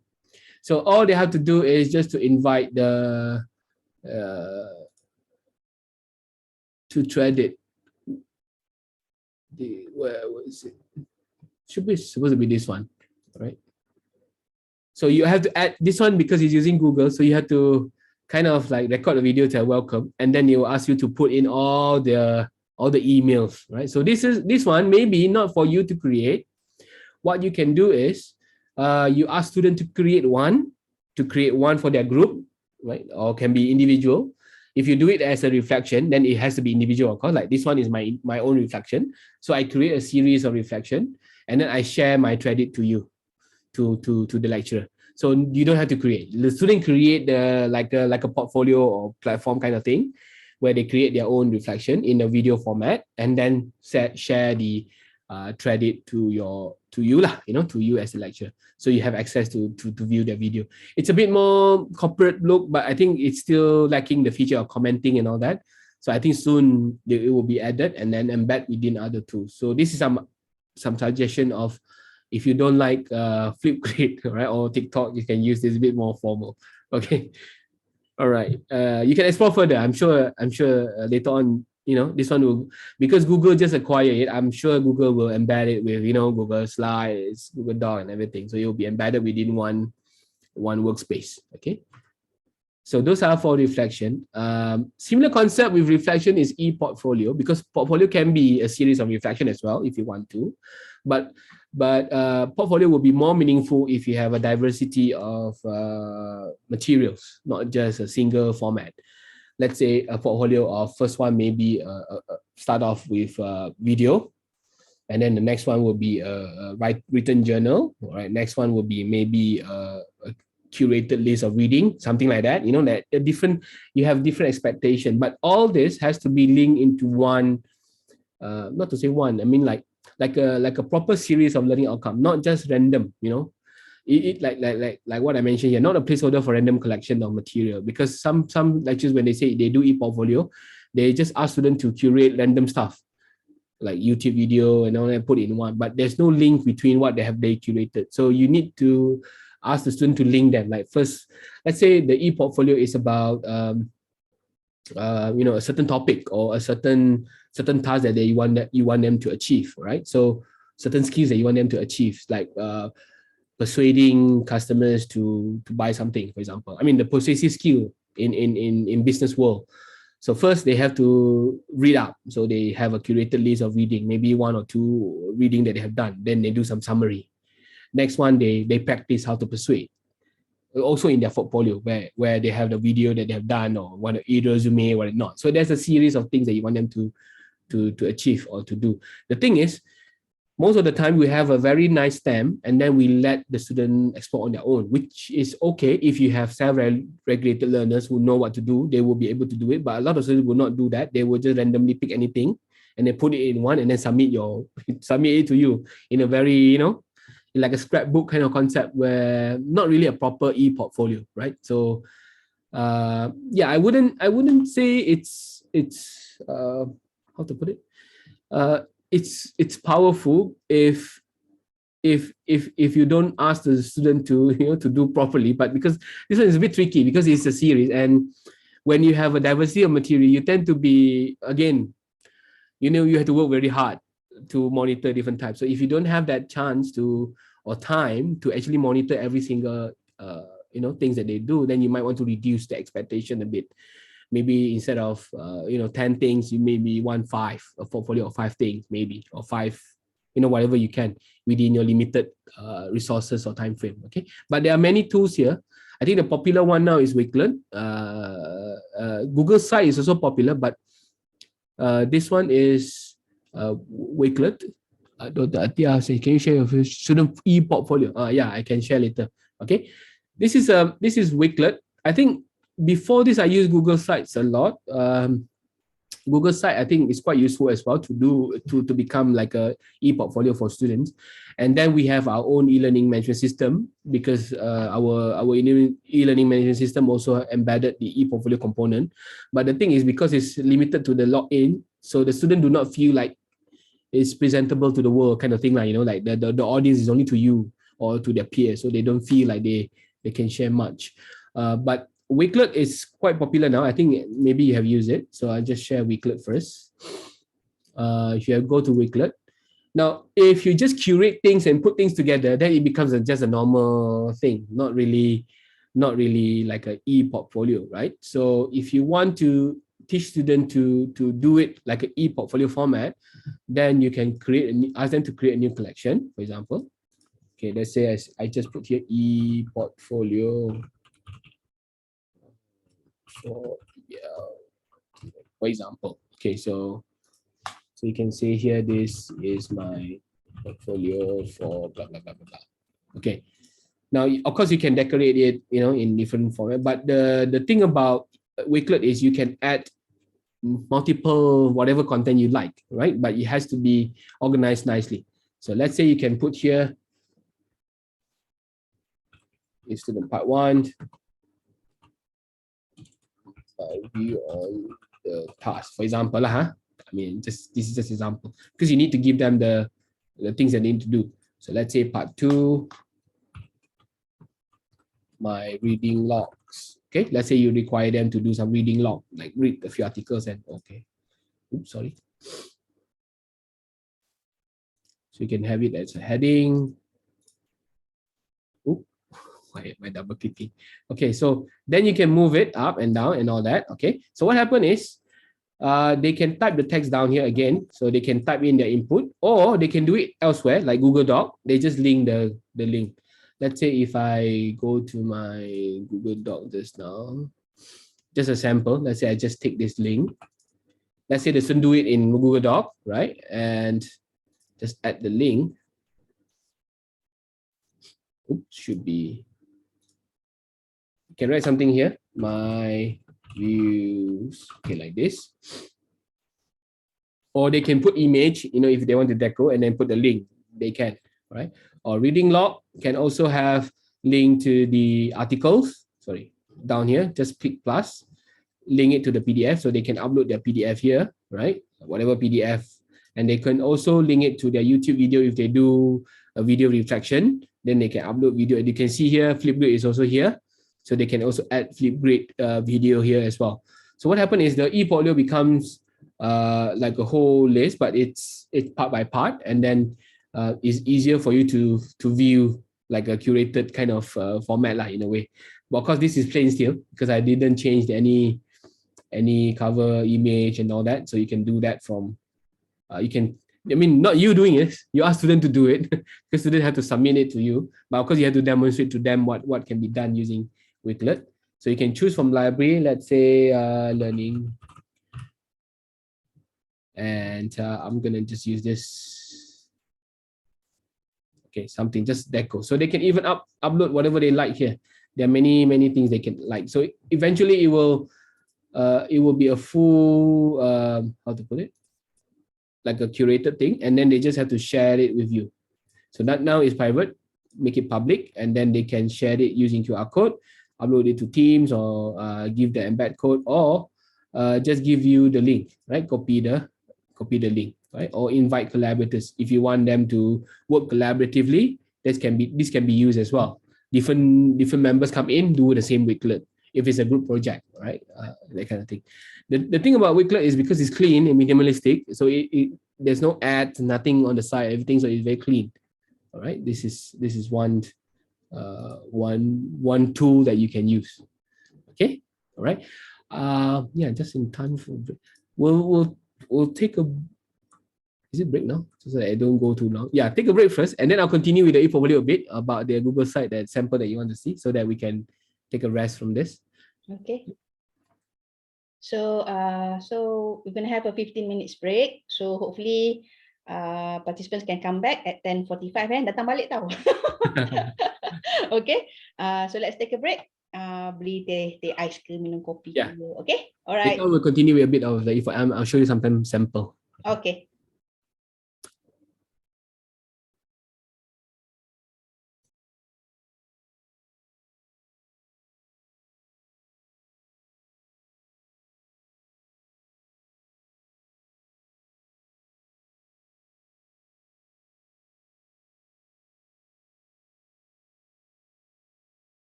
All right. Okay. So just now we were talking about ePortfolio. Yes. Before I go further, I think we need to kind of clarify how to put it, ePortfolio as an assessment, because ePortfolio can also be another form where we ask students to document their learning process from like year 1 to year 4, that kind of ePortfolio. That would be another version. But those are mainly for a long-term kind of benefit lah, for the student. But if you're talking about using ePortfolio for your course, within your course as an assessment, then it can be based on a topic, can be based on series of tasks that you want them to do, but it's compiled in one portfolio. The reason is ePortfolio should reflect how the student learn in a way. Like we can see how they learn in your course from the first week until the end of the week, for example. It's not like a long term from year 1 to year 4, or like the general ePortfolio that we know lah, the learning journey kind of thing. So ePortfolio here, the reason why we call it portfolio, because it contains more than one form of content. It cannot be like how to put it, like an assignment where you ask them to write in Microsoft Word and then that's it. You cannot call it an ePortfolio because there's only one thing, right? But when you compile things and it reflects the whole journey within the course itself, then it can be an ePortfolio. So one sample that I have before Wakelet was popular, I normally encourage students to use different website creation platforms. Some of them prefer you to use Wix, some prefer to use how to put it, WordPress and all that, right? The blog format, the blogging platform. And the one that I prefer them to use is Google Sites, because it's free and then it's without ads, and it's quite clearly organized for the student to use. So if this is a sample that I had before, this is one of my students. So the portfolio for this course, language and computing, because it's a very dry course in a way. A lot of students do not like this part because they came from mainly the arts, and they were told to learn about all this machine learning and all that. It's a challenge to this course. And when I explain natural language processing, and then everyone is like, we don't learn programming, this is IT stuff and all that. But I told them linguistic is the core of computer. Without linguistic, then there will be no computers to begin with, because programming languages are still languages. So, but in order for me to know how they view all these things, so I started off ePortfolio, I think how many years ago? I think this is like 5 years ago. But along the way, actually, I get to know what they see. When I talk about programming languages, if I'm from my point of view, to me, it's nothing. Like I understand it, but from their point of view, it's like different concept altogether. So using ePortfolio is a good way to also let us know like how they view things, and beyond just following the content. So I have like reading logs, so they have to embed slides. I use slides before this, so they depending on what they want to write or summarize, but they have to give honest summary based on whatever they have the reading material that they have been given in the course module, right? So I have some predetermined reading logs, so they can do that as well. Then this is what I like, where they can do their own critical response. So it's because this is based on 3 topics only, 3 core topics: HCI, NLP, and machine learning. So after they do the reading log, they also do video response, all right? If they want to, so they can do their own video and all that. And then last one, over reflection. This is a very simple, like a half semester kind of ePortfolio for my case lah, right? So it doesn't have to be long, as long as it's structured. But you can see here, even with these 3 content and all that, it takes them about 8 weeks to 8 to 9 weeks to compile, because they need time to do the reading log, they need time to do the video and all that, and submit the other reflection. Okay, so this is one way of documenting. If you go to Google Sites, there is a template for student portfolio already, but of course it's very simplistic. But if you want some form of control, in a way like you don't want to judge them based on the beauty alone, right? Then Google Site is probably quite a good option, because you don't have to be seeing different fancy animation coming in and out, that kind of thing lah. If you prefer a bit more control, then they will be limited to only these few this few template. If you want to customize, then they can customize, but customize is mainly just changing the background and all that, very, very minimalistic kind of view, right? Because after all, we don't want them to spend too much time doing all this aesthetic part as well, even though it could be important. But then I think the content is more important than the aesthetic in certain cases. So of course, the template, this is directly template from student portfolio. I mean, the student portfolio template in Google itself, Google site itself, they can change this. So they can say like course portfolio. My instruction to my student is put it in one page, like everything in like one single page scrolling. But if you prefer student to have section, then you can ask them to go for pages lah. Like this one has classes and activities, so they can rename this. This is school year, because this template is actually for the whole journey, the learning journey and all that. So if you don't want, you can delete this, right? Just delete. Where was it? Okay, this one. Delete the page, right? Okay, let's say I keep this, but then I don't want to use activities anymore. So I can just change here like reflection, okay, for example. So you have one section on reflection. But of course, they have to rename this lah. Properties, change it to reflections. Okay, then add another one. Maybe you have video log, vlog, right?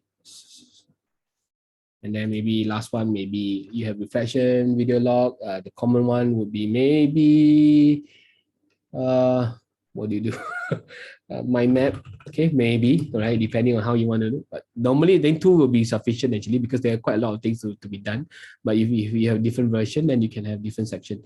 So if you have different section like this, the menu will have like this, or you can show the menu on top. If you don't like this kind of menu, then you can put it as a top menu, and then you can change and all that lah. So students should be able to learn this very fast because it's quite clear. So you have mind map and all that. So different section. So first one, maybe an introduction of who they are, then the collection of reflection, and then mind map and all that. The one thing good about Google site is when you click insert, you can just drag all this material without any problem. Let's say they do mind map using different tools, or maybe they do it in, let's say they put it in Google slide, they just drag. But they have to select the slide first lah. In this case, let's say this one, this is my uploaded one. Maybe just drag. Oh, cannot drag. Okay, supposed to be draggable. But insert like this one, just simply drag something here, and then if they don't like the layout, they can just change the layout like this, and then change the layout. It's quite friendly, user friendly in a way. So they don't have to spend so much time about designing and all that. They just have to put the content in according to a nice structure, right? They can embed video and all that. Okay, the only thing is the theme I know, because it's quite limited. But I think it also helps the learner to stay focused, so they don't have to be so worried about the technical part. They just have to focus on the quality of the content that they provide, like all this reflection, all this video log should be of good quality, right? Okay, so you can also use this kind of method for a specific project if you want to. It doesn't have to be individual e-portfolio. It could be a group project as well, right? So they can put it in a e-portfolio format. Okay, I hope that's clear on e-portfolio. But you can try Wakelet. It's like the in thing now. But the only thing about Wakelet is it doesn't allow you to do that segmentation, like it has to be one page scrolling. Like Google site, you can still have that section, if you have more content, then it looks more systematic. Okay. Caution when you using Google site, click publish. Yeah. You need to click publish. Okay, you need to click publish. I think last time, because there was a suggestion to make it automated, because they automatically save the changes, but they don't automatically publish it. So yeah, I think it's a good thing, because sometimes you don't want to be you don't want to publish everything that you edit, right? So they give that kind of buffer. But again, I agree. You have to remind yourself to keep on clicking publish. Okay. All right. Any other things you want to ask about the first part, the e-portfolio, or maybe you want to share other portfolio that you have your students have done? I know this like the in thing for during the pandemic. A lot of courses are doing e-portfolio, just a different platform. My my suggestion is always to stick to one platform for the main one. Then, in terms of the way the student structure it, you can give some freedom. If you give freedom in terms of the platform, then it will be quite troublesome because you may not, they could be using some different platform that you can't even access sometimes, right? So if you have a standard platform will be okay, but you give them freedom in terms of designing the whatever they want to design in terms of the video or whatever, it's up to them. But the platform, I think it's good to standardize. If you want to use Wakelet, then use Wakelet as a main one, or maybe you give an option like between Wakelet and Google Site, two only. If you give too many, then someone will be using some tool that you never heard of, and then even though you can learn through the process, then you start to think, this group doing something new, I'm going to give more marks. And then it gives that kind of subjectivity in terms of the way you grade, and sometimes not good as well, right? Okay, but depending on your discretion, your decision. I saw somebody raise hand. No? Yeah, me. Yeah. Oh yeah, okay. Okay. I just want to know, just now the Kaizena, right? Is that the right app? Yeah. You can give feedback to the Google Docs. So for example, Wakelet, can we give feedback for the ePortfolio? Is there a feature? There's no feedback like let me see. There's no feedback like the one that you can, where was it? There's no feedback directly, but you can comment, I think. Okay. If you allow comment, but then the comment is based on each item. Let me see. That's why it's a one-page thing, right? Yeah, it's a one-page thing. And then when you comment or when you like this, reaction like this, it's just based on that post, not the whole. Yeah, because I think we can use Wakelet, for example, like for practical in engineering, they have this logbook, right? So instead of using a logbook, they can use Wakelet, right?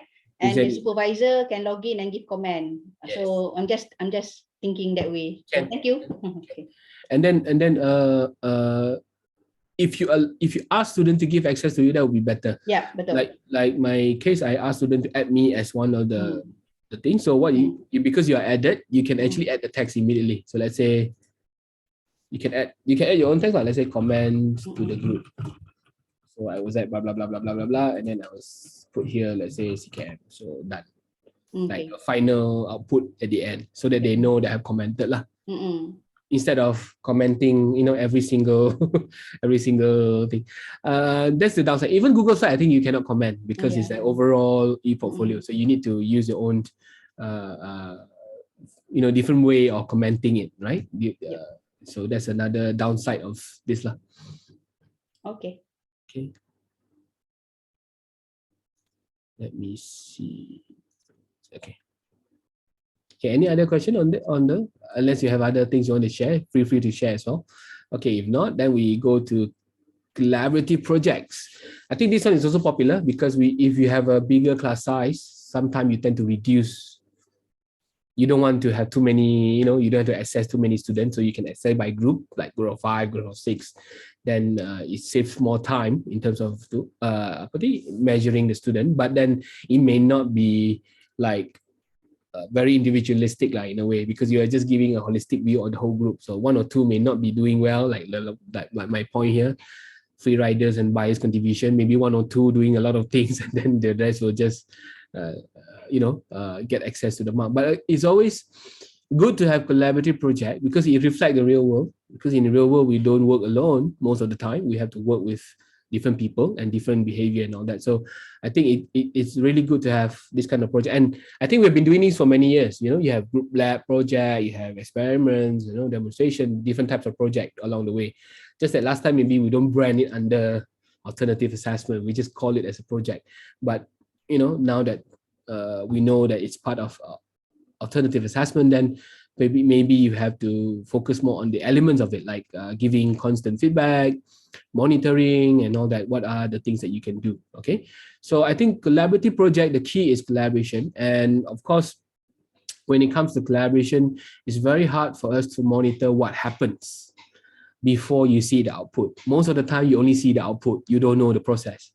For example, you ask them to do a project report. All you see is a report, right? And occasionally, maybe one or two will ask you a question in a class or maybe consult you. But ultimately, you will only see the project, whatever project it is, right? You will only see the output.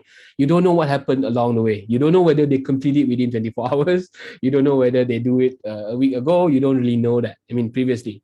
But with the tools that we have now, I think you can educate students to start from the beginning, and you award marks progressively.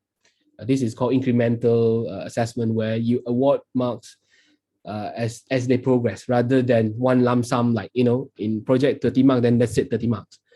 You can decide it like before they get the full 30 marks, there are certain things that they need to do progressively. Let's say if you want them to do a project, you can start off with the need analysis. That would be another 10%, or maybe ideation process and all that. But again, it will still be one-off if you just see the output. So you need to look at the whole process. So how do you do this? You have to find tools that can capture all this and do some logging and all that. Or if you if you require students to meet you regularly, if you have the chance, or your class size is small, then okay. But or else you need to have some form of tools to help you. Okay, so one that I think is quite popular now, or maybe before this, is Trello. I think some of you may have used this.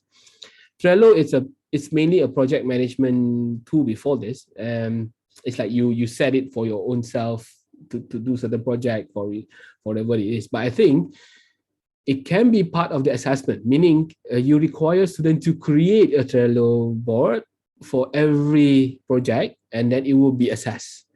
And they need to have different stages or different phases depending on what you want them to achieve. Okay, so let's say I'm not sure if you have, how many of you have used this like as an assessment, because normally it's like that, just do it for the sake of monitoring your student in general. But if you make it a compulsory, like how to put it, like an assessment, they have to create it, and this will be given marks, for example. And this is just a sample.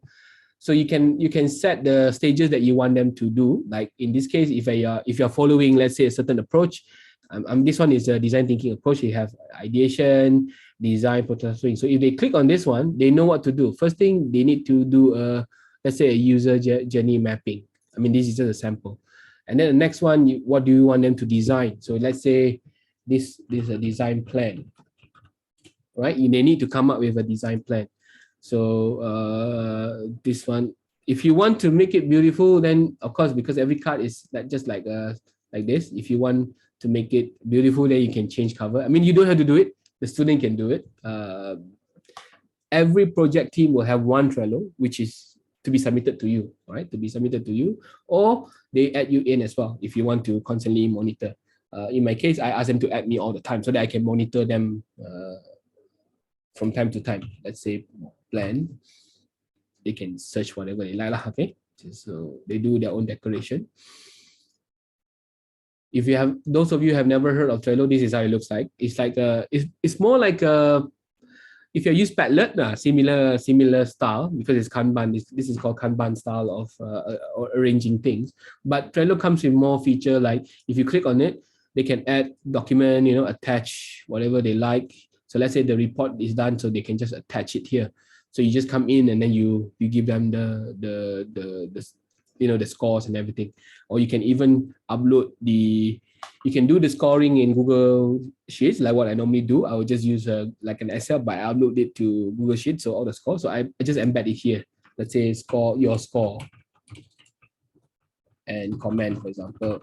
So I just create something like this, and I will embed the link to go to Google Drive. I will pick the Google Sheet and then put it in.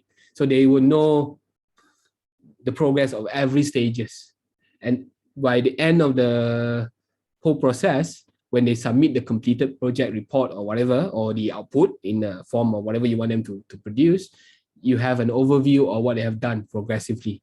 So if you want to be more specific, I know some lecturers do this as well. They make it specific. Let's say like this one 10%, this one let's say 10%, and then another one maybe this one 15%, for example. So students are aware that this is going to be assessed, right? Some members in architecture department use Padlet for design course. Yeah, Padlet. Just that Padlet, because now I think Padlet, the only thing about Padlet is you restrict to 3, you know, but then again, you don't have to use it. It's the student who use it.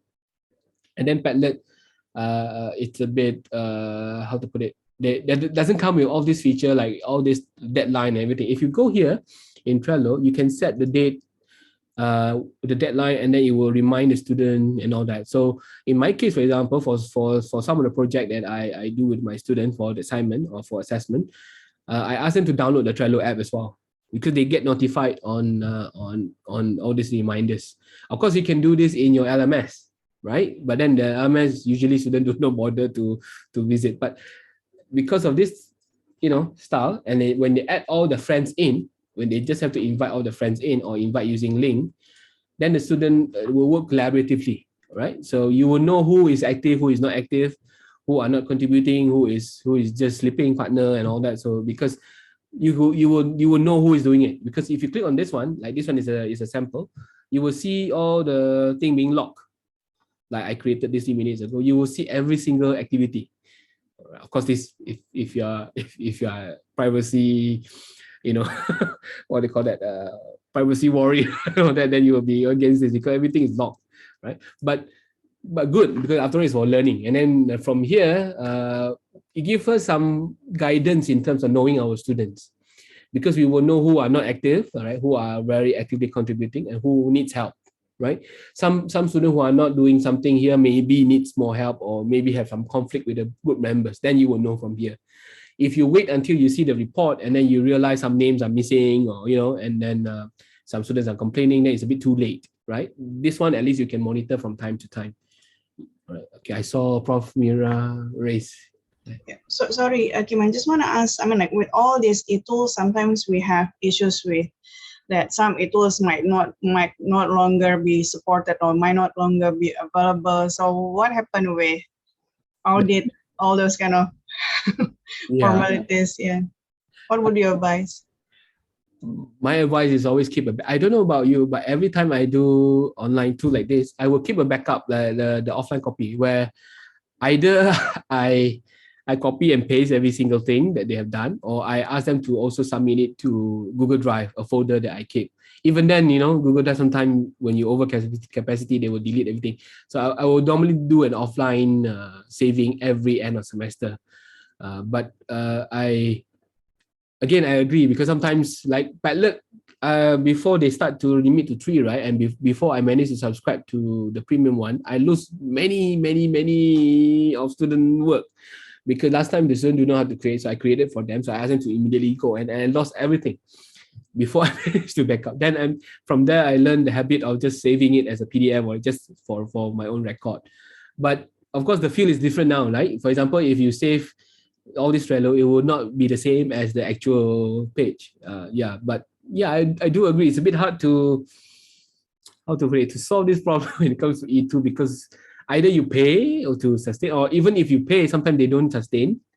There are a lot of paid apps are gone now, you know, because of various reasons. So, but if you're talking about the student submission and all that, maybe I think it's good to have a backup as well, to keep it as a backup from in a different platform, or maybe save it in your desktop, right? Or save it in your other resources. Again, I know to save everything is also quite difficult, but what you can do is maybe you just save some sample that you like, you know, the good one, the average one, and maybe like the typical one that we save, the not so good one and all that, so that you don't lose everything. At least you still have some backup. But I do agree. I mean, and I think a lot of e-tools taking advantage of this. So I think like Wakelet now, if I'm not mistaken, if you want to download as PDF, you have to pay. I think I haven't checked just now, but I don't know whether they introduce it, because for now it's still free. But I think sooner or later it will be like Padlet, where if you want to save and whatever, you have to pay for the premium access. I mean, they are taking advantage of all this, because they know we need the backup or the copy of the thing. If you have no other choice, like what I did before this, sometimes I just copy paste to my Microsoft Word lah, just copy paste some of the things that they have done, or just screenshot, as a proof. Yeah. So screenshot, I think would suffice, right, for audit purposes. Yeah. But I think for MQA, as long as we can show record of what they have done, and then for certain extreme cases like free riders, and you want to justify whether these students are not doing, are not participating, then you can just screenshot. I think should be sufficient. Yeah, I think so. Thank you. Thank you. Yeah. Okay. Thanks for that question. I think that's quite interesting, because when it comes to assessment, that's always an issue, because you need to have a record of what they have done, right? Or else you have to be held accountable of your own, your grading and your scores later. Okay. Anything else about this? I think what I like about Trello is also all this labeling checklist. You can even have a checklist of what to do, like this one. You can have a checklist like what design plan what you want to do. So let's say introduction, right? Then you have literature review, for example. You have a set of things that you want them to achieve within this task. So you can do it like a checklist. Group, literature review methods, for example. Okay, just put it in here.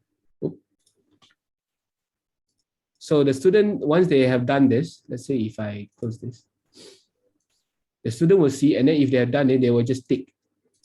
So it's very, it's also quite appealing, because you have this progress bar, and the student will know what they have completed. And then every member coming, okay, this is done. Okay. Then if you want to check who has done it, then you can see the log. You can see here, Chokiman, things like that. So you know that this group is very Chokiman only doing work, the rest not doing work. For example, or probably the group leader is dominating the whole process. So you have to tell students, because everything is logged, they have to participate, and then they have to show that they are doing something as well. They may be doing it offline, no harm, but when they come in, they can always add card and upload whatever they have done, just to prove that they have, like even drafting, like for example, design plan, right? During the drafting, I know they tend to delegate, like this one do introduction, fine. What I tell my students is, if you do your introduction, you just upload your introduction. Don't ask somebody to compile it. The typical habit of submitting it to a friend, and then you depend on that friend to upload everything, and then the friend can manipulate the whole thing as well. They may not like you, and then tell that I didn't include your introduction. I do it right. I have done, differently. So I don't want to put your name. So what happened is, students will know that, so they will upload their parts. So let's say in the end, after they do editing, and it's different, it's fine, because they know. I mean, from your end, you will know that the students are taking effort to do their parts. So eventually, if the group members, maybe the leader disagree with the whole introduction, it's fine, but you still see the progress. So that's the good thing. So ask the student to keep on populating the Trello, instead of just like this, very simplistic. They have to upload their parts. So it shows the progress of completing the whole task, right? Something like that, to ease the whole process of monitoring. Dr. Hasnida, is it raising this question or feedback? Okay, Mr. Kiman. Yeah. Okay. I actually this past semester I'm experimenting with my students with using Jamboard. So I was wondering, is there a possibility for, when we do, it's a collaborative, tool where everything is done in real time. So is there a way to track, which students did what and at what time? Is it possible to be done in Jamboard, or is there some kind of any add-ons that we can put in Jamboard to allow us to do that? Jamboard, you can track if you ask the student to log in, rather than using the generic open, public link where everyone comes in. It becomes anonymous. Just like Google Docs. If they don't sign in, you don't know who edited that part. They will appear as anonymous. So what you need to do is, like what I normally advise my student, when they created the doc, they can create a blank one first, add a title, but add everyone in, so including myself. So add all the emails or the friends. So once they add the email in, you'll be able to know or track who is doing which part. Yeah. Okay, so it's just that we can, let's say when I have done all that, so it's just that we can only see who did what, but we cannot see like what we see in Trello here, that the student has done what at what time, right? We can't see the name. No, you only see the name. Yeah, correct. I see. Okay, all right. Okay. Jamboard probably hopefully Google are doing some changes to it, because I saw in the community they are trying to add all this feature, but at the moment not yet, because Jamboard started off as just a real-time whiteboarding tool, supposed to be real time, you just scribble here and there. It was not meant for like a collaborative, how to put it, like a documentation kind of tool. It's more like a real time, just react. So there's another tool that I will introduce later where it will log everything, but then that would be a bit more, difficult to access, some people may not be able to access it. The beauty of Jamboard is lightweight, I think, very fast. You don't have to bother so much about the connection and everything. I think a lot of students like that kind of tool where it's easy. That's very true. Okay, yeah. Thank you. Yeah. Trello good for individual collaborative. Trello is meant for collaborative. Of course, individual you can. If you like, I asked my final year project student to have their own Trello. So they will start with like introduction, the chapters, like, chapter 1, blah, blah, blah. So every now and then I will come in and then see their progress in doing different chapters. This is individual or individual assignment, but it's mainly for collaboration, because you have to invite all your friends in. So every person who done anything, it will be logged like you see here, all the recording and everything. So it will be more interactive, more, how to put it, more for collaboration rather than individual. Okay. It started off as a project management tool anyway, but then I think I see the beauty of it when it comes to assessment, because we have no way to see the process when they do the project. I think one way to encourage learners is to use it. After all, when they go to work, they probably have to use this kind of tool, Trello, and then another popular one will be Slack, but then Slack is premium now. What else? They're like Basecamp. These are our premium product. Trello is still free. It comes with a premium version, but it's still free. So students need to get used to this kind of collaborative tool. So when they go out to work, they will be able to be familiar with all these, tools that they are using in the workplace. Okay. Anyone else? Yes, Mr. Chua. Yeah. Let's say, for example, just now you create activities, right? Introduction and teacher review, and then you can assign the activities to a member, right? Can. So let's say the member is Prof. Mira, for example. Okay. And then can I, as a project manager, upload on behalf of Prof. Mira? Or let's say I want to make the setting only Prof. Mira can upload. So if if Prof. Mira have not upload, basically she has not done her part. Is it possible? At the moment, I don't think you can limit. You can add the member, like you can see here, you can add members who is responsible for this part or who is responsible for this task, right? You can see here, assign it and add member to checklist. This is free trial, meaning it's premium version, but normally we add members here, but you cannot limit to the person. Okay, understand. As long as, because after all, I think the reason is the person who created it is the admin. The admin has access to everything. Yeah. So basically, you can upload on behalf, but then you cannot limit to only that person to upload at the moment, as far as I know. Okay. But I'm not sure whether in future but you can see here all this starting to appear. Means all the premium feature will start to appear soon. Yeah, they have power up also. Power up means you have to pay for some of the power up features, right? But I think as it is now, it's quite useful already. And the moment you put names here, right? Let's say the design plan is it. If they delegate, it's quite clear that the person is not doing anything. If let's say somebody's name here and then only my name is appearing, then it's not really. It's quite boleh lah, that kind of thing. For a start, okay lah. Yeah. For a start. Okay. Any other question? Just in case. How many of you have tried Trello, by the way? I before this I used it for my own project lah. Then I realized might as well do it for students. Let them do it. I've used it for a project, but I never thought of it as an assessment tool, which is nice. Yeah. Because once I saw all this thing, like all this tracking and then all the deadlines, I think might as well put it as an assessment for students, because it's helpful for them as well to monitor what are they supposed to do in a way, right? Okay. Yeah, I mean we tend to use it for our own project, but we tend to forget that students need to learn this as well as part of their learning process. So instead of we create it for them, they create and then they just share the link to us. Then we will be able to assess their progress. In my way, a bit more radical. I memang force them to put my name. If they don't put my name inside the Trello, I will not access their the whole project. So they normally will create a blank one and then add me in first, then they will know that I'm there. So since I'm there, they need to do something. they cannot escape. All right. Okay. Any other question? Kislo, yeah, Kislo is another one. Yeah. Now I remember. But Trello is popular because I think it's free, and then it's how to put it? It's how to put it? It's still free, at the moment. Hopefully, it stay free. And then you can see here, they can have label on track, in progress. If you have students who are active, right, you can see all these things going on, and then you're happy because you know that everyone is working together and monitor each other's work.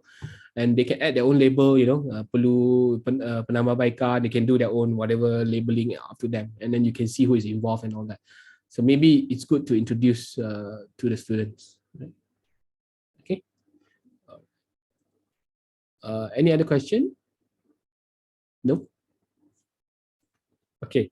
Next tool will be, this is the one I told you just now, Mural. Mural is quite popular, just that the loading, I think, I noticed, because when I tried out with my students during the pandemic and all that, some students say it takes forever for it to load, but I'm not sure now. But if you have never heard of Mural, it's like a direct competitor to Miro. Another one is Miro, but then Miro, it's paid, like very corporate based. Mural still have education, so you can just Google Mural education. You can sign up for the free account, premium account, but free for educators. They allow you up until 100 something. You can have it lah.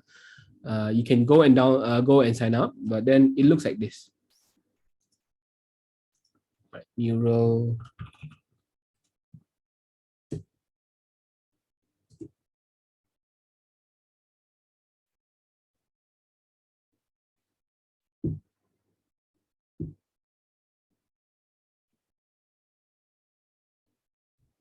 Okay, Mural.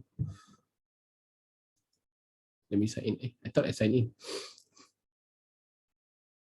You go to Mural Education, yeah. Let me just Google. I think the link is Mural Education. Yeah, this one. Sorry, Classroom they call it. You just apply this one. They will give you up until 100 membership. Okay. So if you want to use the free one, it's okay. It's still 10. 10 membership means the 10 person that you can add into your project, but the student do not have to be added anyway. They can get the link directly from you. The student do not have to register as a classroom, like an admin. They just have to register a free account. All right. But it's still free. But if the competitor is Miro, the Miro one you have to pay. Right. So what I like about Mural and Miro kind of thing is like to answer some of the questions just now, like the Jamboard thingy and all that, you don't have a way to record. So in Mural, you can do so, right? Right, let me just log in. Okay, there are many templates here, and it functions like you can do this. You can do this for part of your teaching if you want to, like a teaching and learning tool, like real-time discussion and whatnot. But if you take it as an assessment tool, it's more like same concept like Trello just now. Instead of students submit the final product or the collaborative project, they also submit the Mural as a proof that they have done some planning, monitoring or whatever. Just more or less the same concept like Trello, but then this one is more visualized, maybe not as extensive as Trello, because Trello you can keep track of many things, right? You can upload materials and all that. Okay, let's say this one is a sample that I did. Let's say if I want all of you to come in now, I can create this mural. They call it mural because it's like a canvas. Then if I click share, if I go to visitors, I copy link. Let's say I put it in my chat. Maybe some of you can just click and see how it looks like. Few ways of doing this. You can add the member manually, right? Which is this one, or visitors, meaning like now I allow visitor to edit. Right, so I can see, you see, but this one is anonymous again. If you want to know the name, right, because to know the name you have to register. So I want to save time. So if you want to know the name, you have to register first. If you register a Mural account, if you come in, then I will know who. Right now you are randomly assigned to some animal characters. I think so, but I think you can have your name, right? You can key in your name. Okay, so you will know who is doing what. So let's say if I do this as a online real-time thing, so I can ask you to just come in and double click and type in your responses. Let's say time consuming. So I can just type and then I put my comment here. From your view as an admin, you can actually know who is typing, who posted what, and who is typing what kind of thing. Like you can see here, all the moving cursor and all that. If you don't put your name, then I wouldn't know, right? If you put your name, then I would know, all right? So it comes with different features as well. If you don't like to use this sticky note kind of concept, there at the side here, you have like, you can even do mind mapping. So some of you maybe you can drag this, let's say student, say this one is related, they can drag, right? Or what else? You can have some icons if you want, like this one is on fire, right? So you can put the fire there. What else? Content library, if you upload your own content, right? Or images. What else? Shape. You can even draw. This is the like Jamboard thingy, you know, similar like Jamboard whiteboarding, but then it's because if you sign in, then it will be logged, and then log as in recorded, and then you get to see who is doing which part, and then you can even highlight, you know, and whatnot, and all this thing lah. Okay, done drawing. You can see all this moving cursor coming in, and then we can key in the name, right? But if you use Jamboard, you know, it's all anonymous, right? You don't see all this the thing. So this is like a Jamboard, but then it's slightly more extensive format. What I like about Mural is the template. Okay, right now I didn't control, yeah, by the way. You can do whatever you like. You can see here. You can do whatever you like, but you as a teacher, you can control. You can limit, like they can only put certain you can lock. Even if I highlight this, I can lock, right? And only facility can unlock. So you can lock certain things so that you don't like now, you know, everyone is trying out different things. Okay, so same like the Jamboard concept, right? Yeah, you same thing. If you're a student, you have to ask them to sign in using the Gmail, or else you will not be able to know who. Okay, but this one, at least they allow you to put in your name, you know, unless you don't want to put your name, then nobody knows who you are, right? Okay, anyhow, what I like about Mural is this one. Where was it just now? Framework, yeah, framework. They call it framework. I don't know why they call it framework. It's more or less like a template, right? So there are many templates here. So if you're teaching certain concept, like a certain framework that is common, like agile, you know, design thinking and whatnot, they have the common framework within that concept, like business model canvas, right? So you can change the whole template into different formats. So it's already there. The student just have to prepare the content and then submit to you. Okay, so there are many here. Your calendar format and all that.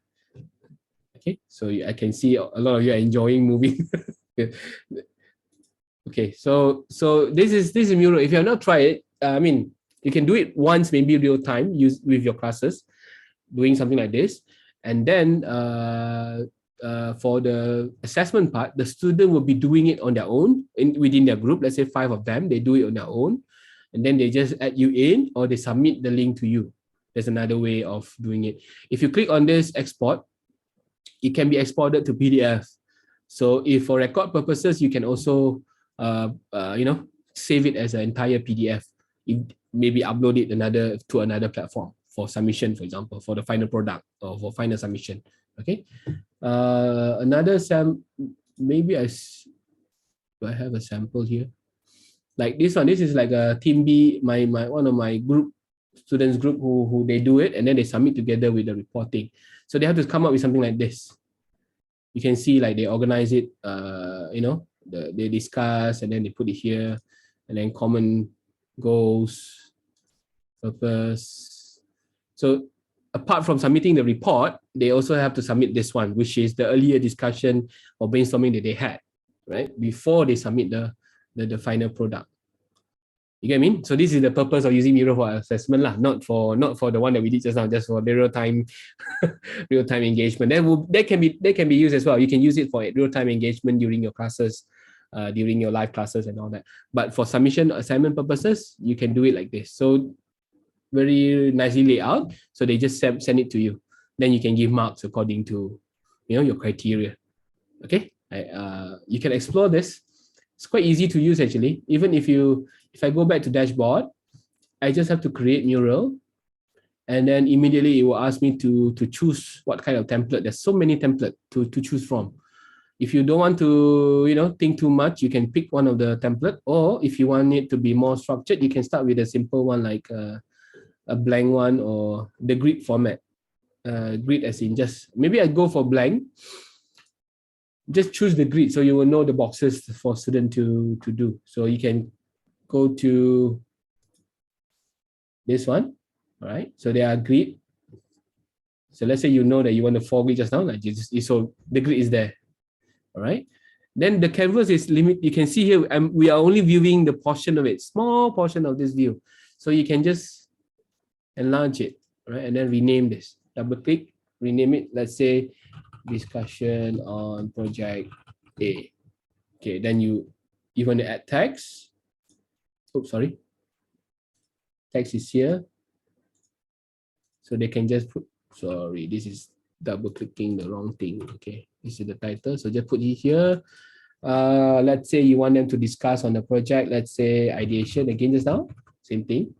So you can enlarge it and then change color, or you want to bold it, highlight it first and then bold. Then you can copy and paste, Ctrl+C, Ctrl+V, right? Then change it to what was it? Planning something. Then all the members will come in and then start putting up their ideas. Okay, putting out all the ideas, and then they submit this. So if you want everything to be on one canvas, this is one portion. So you can start next one. So the student will start the next one. Maybe this one. So you can have side by side too. Doesn't have to be a new mural. So everything in one mural if you want to. After all, this like you can zoom in, zoom out. So this one could be like our target, for example. So one mural like this, as huge as this, you can have multiple. You can have multiple whatever you want, the content inside. It feels like, if you're familiar with Prezi before, right? Prezi, remember? It feels like, whatever you put in, it can zoom, and then it's still high quality, that kind of concept, something like that. But then this one is more like a real-time discussion tool. Okay. Just wondering, Kiman, sorry, with the one that you had just now with your students, are you able to see the details like who submit at when? Yeah, so if you go to this activity, you can see this all here. You click this activity button here, right? Activity. It's like the Google, you can see, Chokiman created this, blah, blah, blah. So let me go to the one that you all, this one just now, let me see here.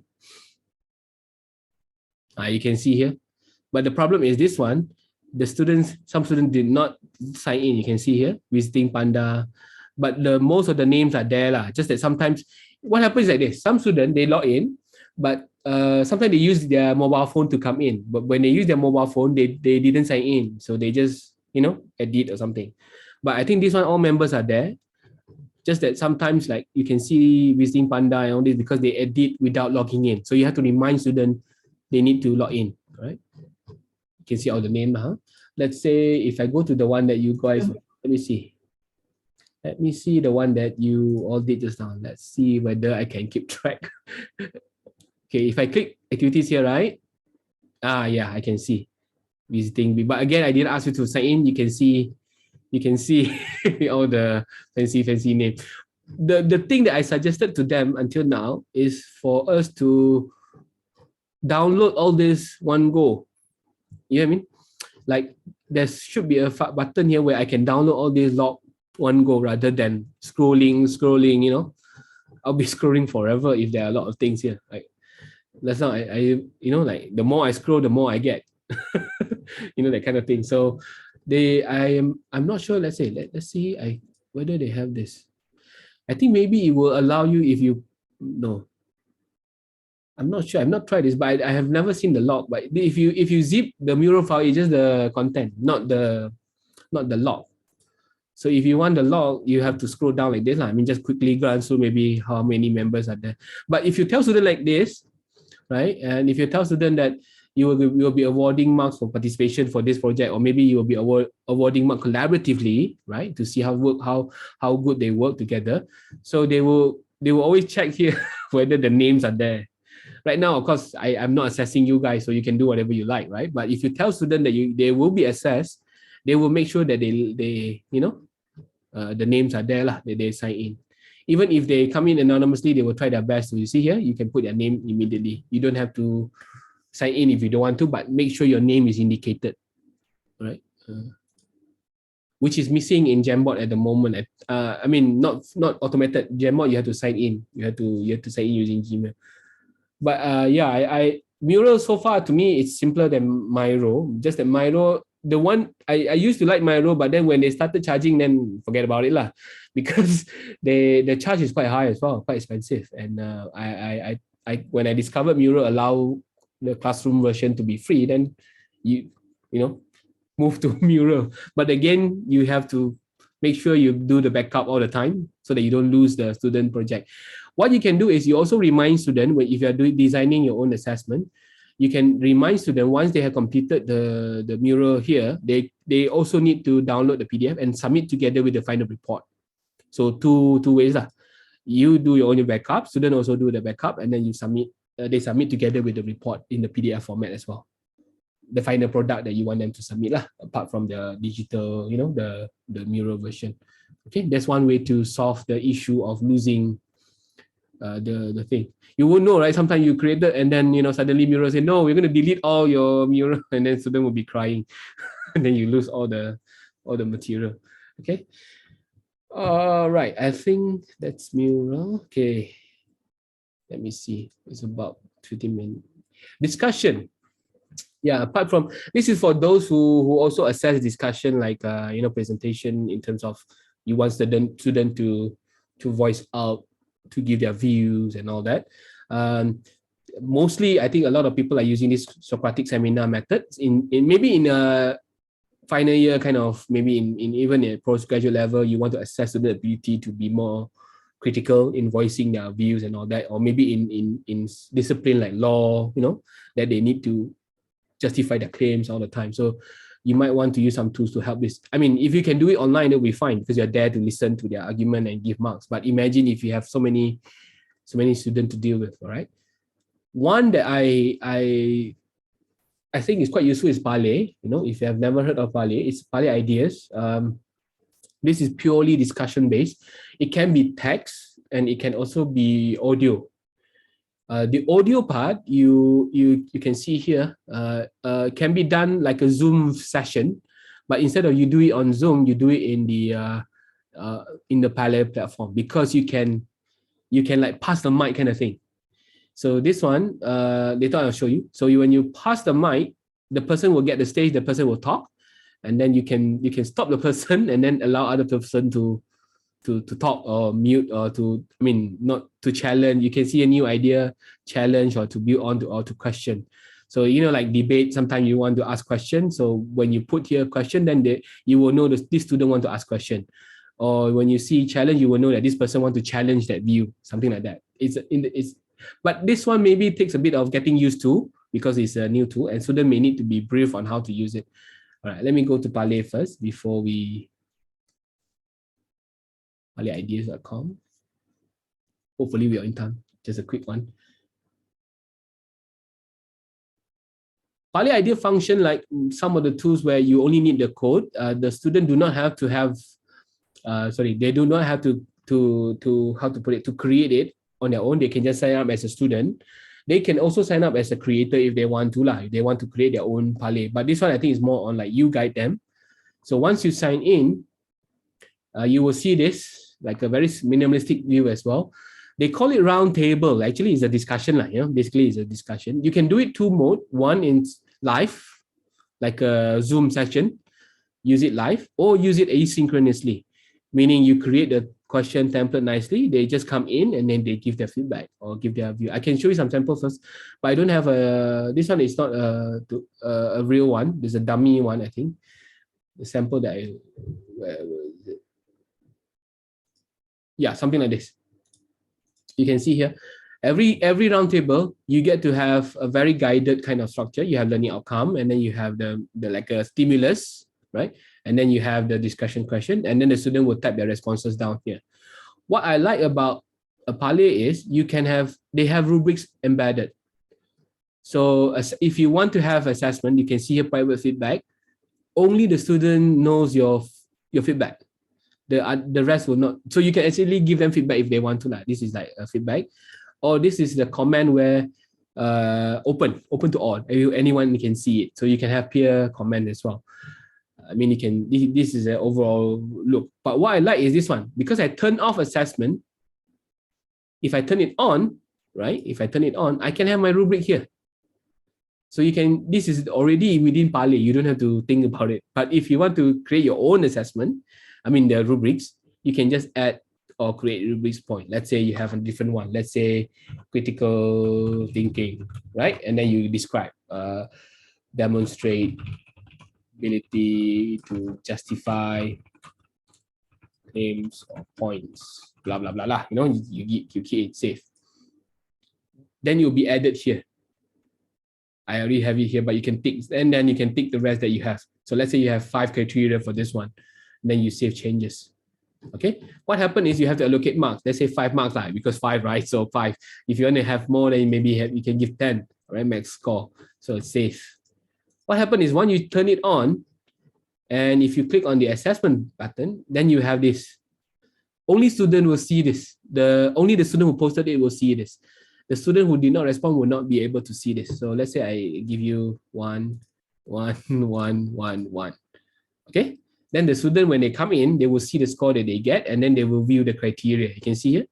So they will view the criteria that you have set. I think this is a good, because this is a good way to monitor instead of the open discussion that we have using Padlet or whatever is all over the place. This one is very structured.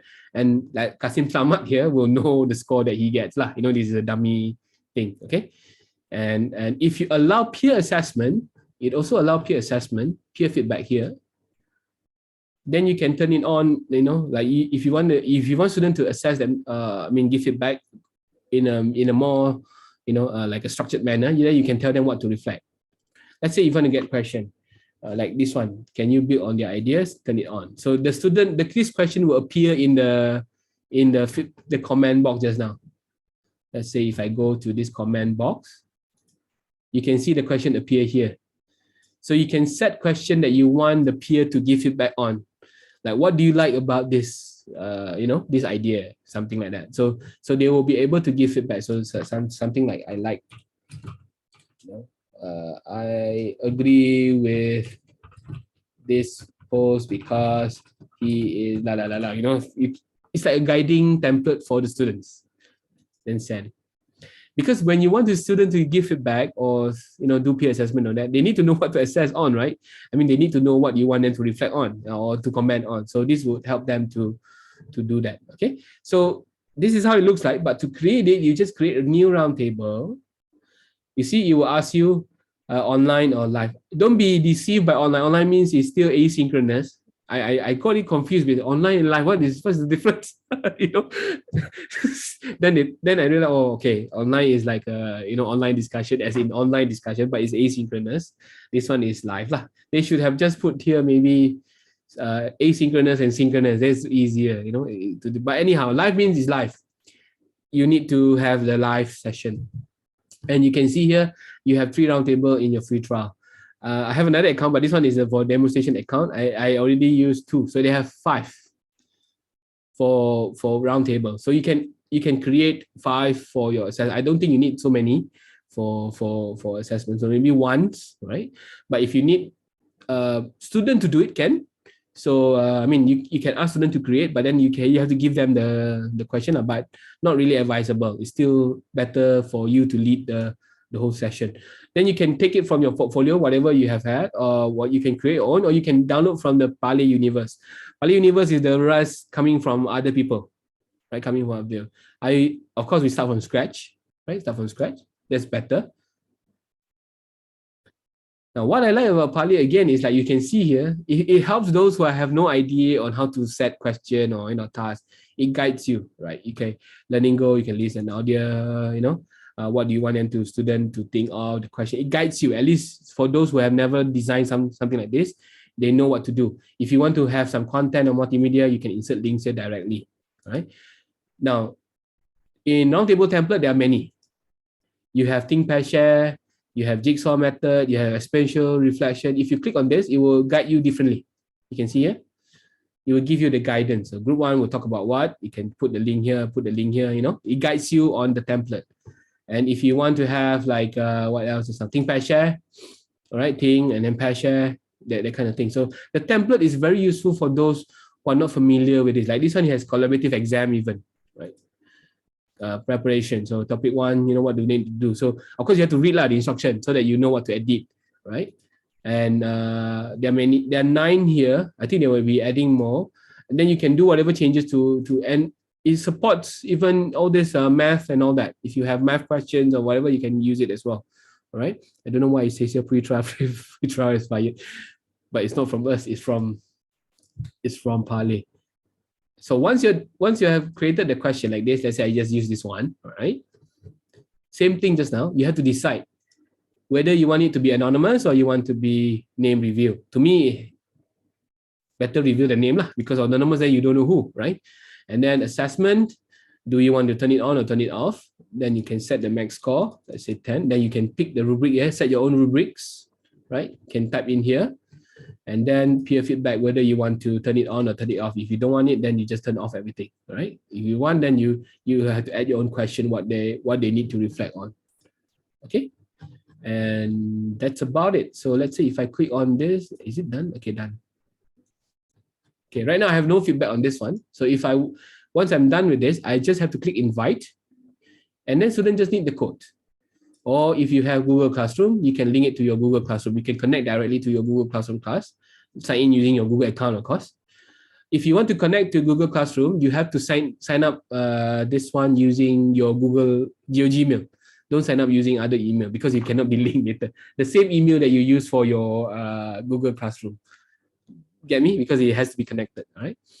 And then, where was it? I cannot close. Oh, it forced me to connect. Okay.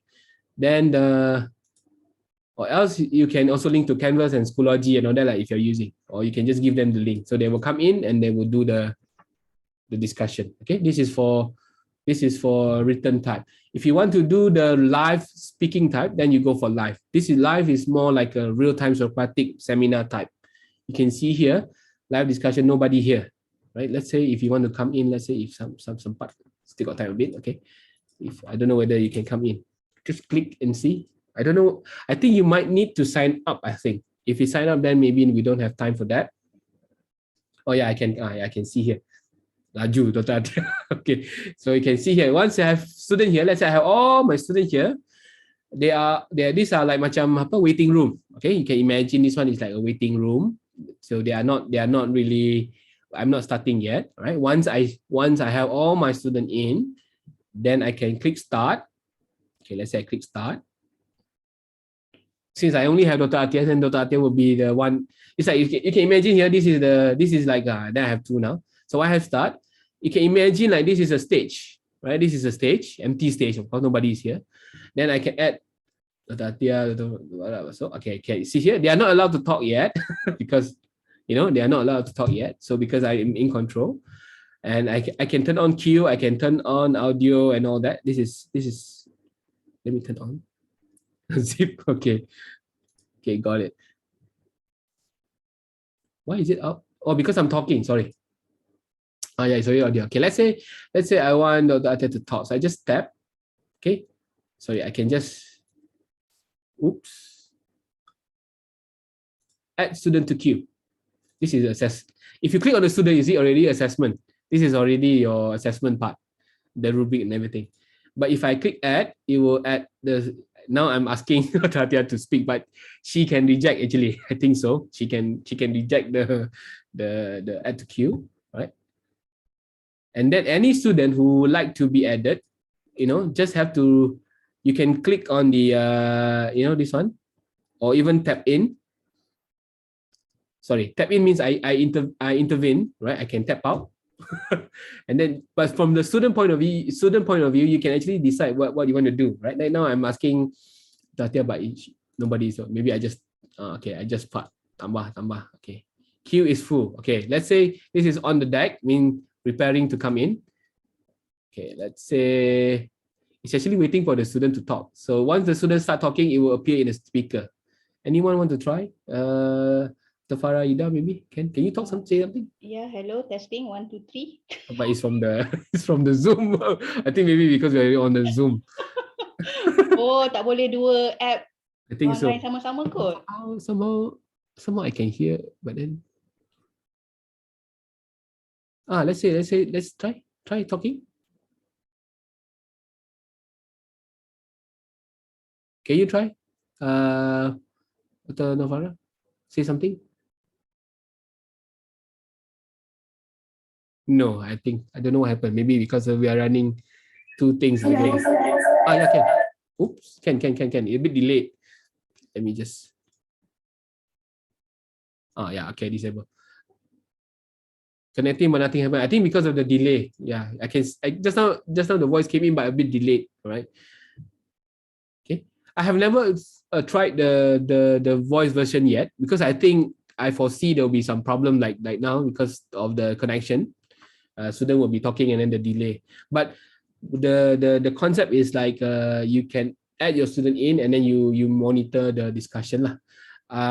So far I'm using Parlay only for the written, for the asynchronous usage. I think that one is more how to put it, easier to manage, because if you want to do live discussion like this, you can always do it in Zoom or in any other live conferencing tool, right? If you want them to talk to each other and discuss. Yeah, connection is long. I think some problem with the audio part. Okay, anyhow, that's Parlay. So you can explore later. All right, explore later. Parlay, to be honest, I prefer the asynchronous one, the written one just now, the rubrics. But even the live version just now, if you click on the student, you can still give the grading immediately if you want to. All right. Last one before we kind of like wrap this up would be Kialo, right? I think maybe some of you have used this. Kialo is also quite nice. It's very simplistic. It's good for discussion, debates, and everything. And you can post the controversial issues, whatever you like, or even a topic that even it doesn't have to be debate anyway. It can be something that you want them to talk about when it comes to your topic of teaching. Like you can take a case that happened and then ask them to argue. What do they think about all this happening or events that is going on? Okay, so Kialo has two versions. If you just go to Kialo, that one is more to the corporate one. If you have to go to Kialo Edu. When you go to Kialo, it will ask you to go for education. Okay, because Kialo is widely used by NGO as well to capture public opinion. All right, if you go to Kialo Edu, this is the one. Let me see. I think I have saved here. Okay, this one. Yeah. If you Kialo, you can see here. If it's Kialo Edu, you will write EDU here. The beauty of Kialo Edu is it's free of all the ads or whatever. It's clean, right? Very systematic. And all you need to do is create discussion. And you can decide whether it's single thesis or multiple theses. A single thesis is like one thesis and ask them to argue pro and cons. Multiple thesis is open to different view, right? Like this one. So there are many types. Sorry, I will choose, let's say, single thesis. So you can type your question here. Do you agree that we should blah blah blah blah? Okay. Then this one you can be the same. If you want to elaborate further, you can elaborate further. You can give a bit of background, some stimulus or materials, or maybe some reading, right? And then you can tag if you want to. Next, image is just optional, just to deco a bit, if you want. Also optional. Then this is the part. You can show authors above claim if you want to reveal the identity, which is advisable if you are doing it for students. Enable voting if you want them to vote. All right. If you don't want it to be visible, then only you can see it. Up to you, or only the voters themselves. Or discussion admin, meaning you. Admin means you, or you, whoever you assign as admin. And enable teacher feedback if you want. So normally we will say admin and claims author, meaning the person who created it and also you who created it. Depend. If you don't want, then you can disable. All right. Then you can also enable discussion tasks. Let's say you want to do this as a task, you want every student to participate, then you can say, you must write one claim at least. You must claim below other people's claim if you want, one. You want to write below your own claim pun one, kalau nak. Or you must link to one source. You must vote one. Okay, maybe, depend. And this is just for fun lah. What happens is once you do this, it will appear on the other side. You can see here. It will be like a checklist of what they have done, what they have not done. So let's say I do a demo here. So I click Pro. Yes, I agree. Tak tahu lah agree apa. Okay, just say I agree. Save. The moment I post, you can see here I've done one task. I think this is a good monitoring, and then the student will know what they know. So let's say another person, I assume maybe you all can come in. Let me just sempat kot. Invite you all. Same concept lah. You just have to enable this one, public discussion, then copy this link, and then share it to your student. This one so far very lightweight, nothing really fancy. The good thing is now they make every discussion private.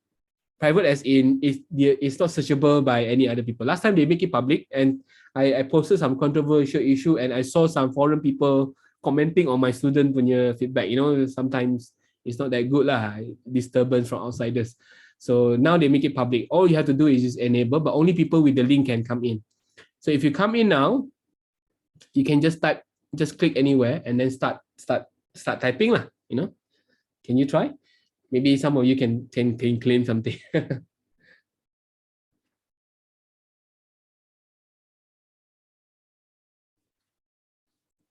Anyone come in? No, tak ada. I can see here. Okay, ada. Saya. Okay, no, tak ada. You can see wait. You can see here. What I like about Kialo is this one. You can see the tree here. It auto generates the like a thread of discussion. You can see how many go to this side and how many go to that side. Let's say I purposely do here lah. Saya tidak bersetuju. Contoh, just sample lah. Then you can see the red one. So it gives a visualization. Nampak? So I can like this one. I can say yes. Nampak tak? All the tasks that I'm done here is locked. So the student will be happy because nampak macam I dah buat kerja banyak ni. You know? I do a lot of things here. So because of the monitoring, right? So and if you go on and on with this discussion, it can be both synchronous and asynchronous. It can be live as well if you want to. Like macam ni lah. We do it live, right? You can be asynchronous if you want. And then apa ni? If you close this, you can click this circle, you will see a nice visualization of the feedback. Nampak siapa yang bercontribute, siapa yang tak vote, you know, and then this one come from siapa. The visualization is very nice, and so you can see this one is a bit biased to corner now, you know. The agree one tend to follow two person only, you know, the visualization. So this kind of thing, it's still free. You can still make use of this, and you can down. I don't think you can download it yet because it's one of the suggestions that I also made to Kialo the other day. Let me see whether they added. Oh yeah, okay. Another feature in Kialo discussion chatting is if you want it to be structured or controlled, then you can even set the deadline. Start discussion and stop. So this one is like macam if you do it forum in your LMS, it's a bit hard to control, and then you don't see this nice visualization. So you can actually set the date and time, right? If you want to enable how to put it, the other feature you can enable. Yeah, you can export discussion now. So if I click export discussion, it will download the whole discussion. Then I have the text. Nampak? Some people are using this for data collection as well. Like that's why I said NGO, they use this for public opinion. They gather public opinion on certain issue because it's like a very textual based kind of analysis. Yang nak buat qualitative study can also use Kialo as a mean to capture data. All right, if you want lah. Okay, this is our setting. All right, so you can see here all still same level. In the moment more people start to branch out, if you click, then you will see the branching out of all these ideas. All right. All right, that's Kialo. Can try Kialo. Those of you, I think all these tools are mainly to help us to monitor students' contribution and participation. If you do it in forum like MMS, you can, but then you have to read through, right? You have to count and everything. This one is already quite easily visualized for you. Like especially this one, I really like this visualization. It makes your life easier. Then if you show this in class, right, students get excited. Lagi banyak dia nak post because they feel like their contribution is being accounted for. If you forum, kadang-kadang you tak baca, you know, you don't really bother and all that. So yeah, okay, that's one way. What else? Let me see. Yeah, okay. Another thing is if you are the type who would like to consolidate everything in one platform, like Google Classroom or maybe your LMS and all that, you can also embed. You can use the embed discussion. Just copy the embed code and put it in your whatever lah, LMS or your Google Classroom, or just give the link will be nice. Because it will come here anyway. Okay. I think that's about all from me. It's just almost on time. 12. Just a quick closing remarks on this one. I think rubrics are important in ensuring successful implementation of alternative assessment. You need to have a good rubrics. I mean, good as in not really. It's because it's very subjective, but good as in it's aligned to your learning outcomes and what you want to measure. Onboarding stage is also necessary. I learned it from my own experience. If you immediately ask them to use those tools, they may struggle a bit and they will not give something of your expectation, like they will not reach your expectation. You might want to have, maybe do one, like just on Kialo, you can do one without grading first, just do for live discussion. Then you tell them that the next one will be using that. So they will know, you know, what to do based on the onboarding stage. The first few that you did as an activity are not assessed, not graded. I mean, assessment as in non-graded, like you still assess them to get your feedback, to get the feedback, but not as for marks. This one is also key, continuous feedback or monitoring. This is the one that will kill you a lot. If you really hold true to alternative assessment, you need to give constant feedback. But I think luckily now we have all these analytical tools to help you save a bit of your time so that you don't have to monitor too much. And again, traditional assessment still have its purpose, should not be ignored altogether. You still need those exam and quizzes as part of the whole learning process, cannot be taken out completely. Just to illustrate the rubric that I like for my course, right? Sometimes I do it like, like this one sample. I name it fancily, like this one I call it Project Black Widow and all that. But this is my rubric. Rubrics are given directly to the student. Every time we start the project, they will be given, and there's always this one. So the student know that they will have to submit their individual part as well. But in order for them to reflect, they also have to participate. If they don't participate, then they will not be able to reflect, right? And this is the great rubric score. But the description is here. Like for example, I what fancy project and all that. So you can see how normally in PDF format, I can actually do this in different platforms, right? All the tools that we mentioned just now. So you have to guide students on what to do, ideation plan, these are SDG goal, they discuss, and then you can see here, this is the individual part. What are they supposed to reflect on? And then what are the requirements and all that. So these are this is a sample, like what you can do for your project, collaborative project kind of task. Doesn't have to be formal all the time. I mean, it can be reflective of the whole setting, but bottom line is they know what to look forward to. Okay, I think that's all from me. Oh yeah, this is another global criteria, the macro that I normally see. They always start with emerging, and because if you ask those who are in assessment, they will tell you try to avoid negative words like poor, very poor, that kind of thing. So they tend to use very positive words like still emerging, baru nak bangun, and then slowly extending, something like that, Some people call it exemplary. Some people take out exemplary because exemplary sounds so like you are the one. So they use it extending. Extending means you are going beyond what you're supposed to do lah. Like proficient is the one that you want them to achieve. Those who exceed your expectation will go for extended. They are the cream of the cream lah, that kind of thing. But majority will fall in between here. Majority will fall in between. But if you tell them this kind of scale across your alternative assessment, this is like a global criteria, they will know what to do lah. All right. Okay. think that's it. Thank you so much. In case there are any question, can let me know, or can just reach me through my email. The link to the wait, I just copy here. The link to the slides. Okay. Yeah. Google Drive. Okay. All right. Okay. Any question? Yes. So participants, we have come to the end of the workshop. Any questions for Mr. Chua? In case. I think it's a very, I learned all these new tools for me. Definitely. I was afraid to introduce too many as well because, you know, when we listen to too many tools, we tend to, but I think you don't have to do all, just pick just choose one, right? Yeah. Just one or two should be enough. Or maybe try one first, right? Okay, so if there is no question, we can end our workshop today. So before I forget, Mr. Chua, Prof. Mira sent her regards. Oh yeah. She has to tap out for tap out from the roundtable discussion. Roundtable discussion, yeah. So inshallah, participants, you already have the Google Drive link to download the slides, and for the recording, I will edit and nanti share the YouTube link to the participants. Okay.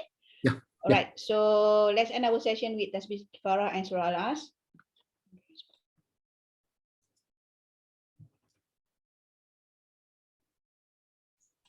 Mr. Chua, I hope you like UIA, IUM, CPD, okay? Yeah, I've been there physically. This is my first virtual lah. You know, I've been there physically. I think for IUCEL last time. Right. So, but I love the campus. I love the campus. Yes, UIA is very nice. Yeah. Okay. But I haven't been to Sarawak, so maybe I will come and visit you. Okay. All right. Thank you, everyone. See you in the next workshop, inshallah. Thank you, Mr. Chua, again. See you. Okay. Bye. Bye. Bye. Bye. Thank you very much. But very fruitful discussion. Thank you. Thank you. Thank you. Thank you, Safarida. Thank you. Okay. That's wrong.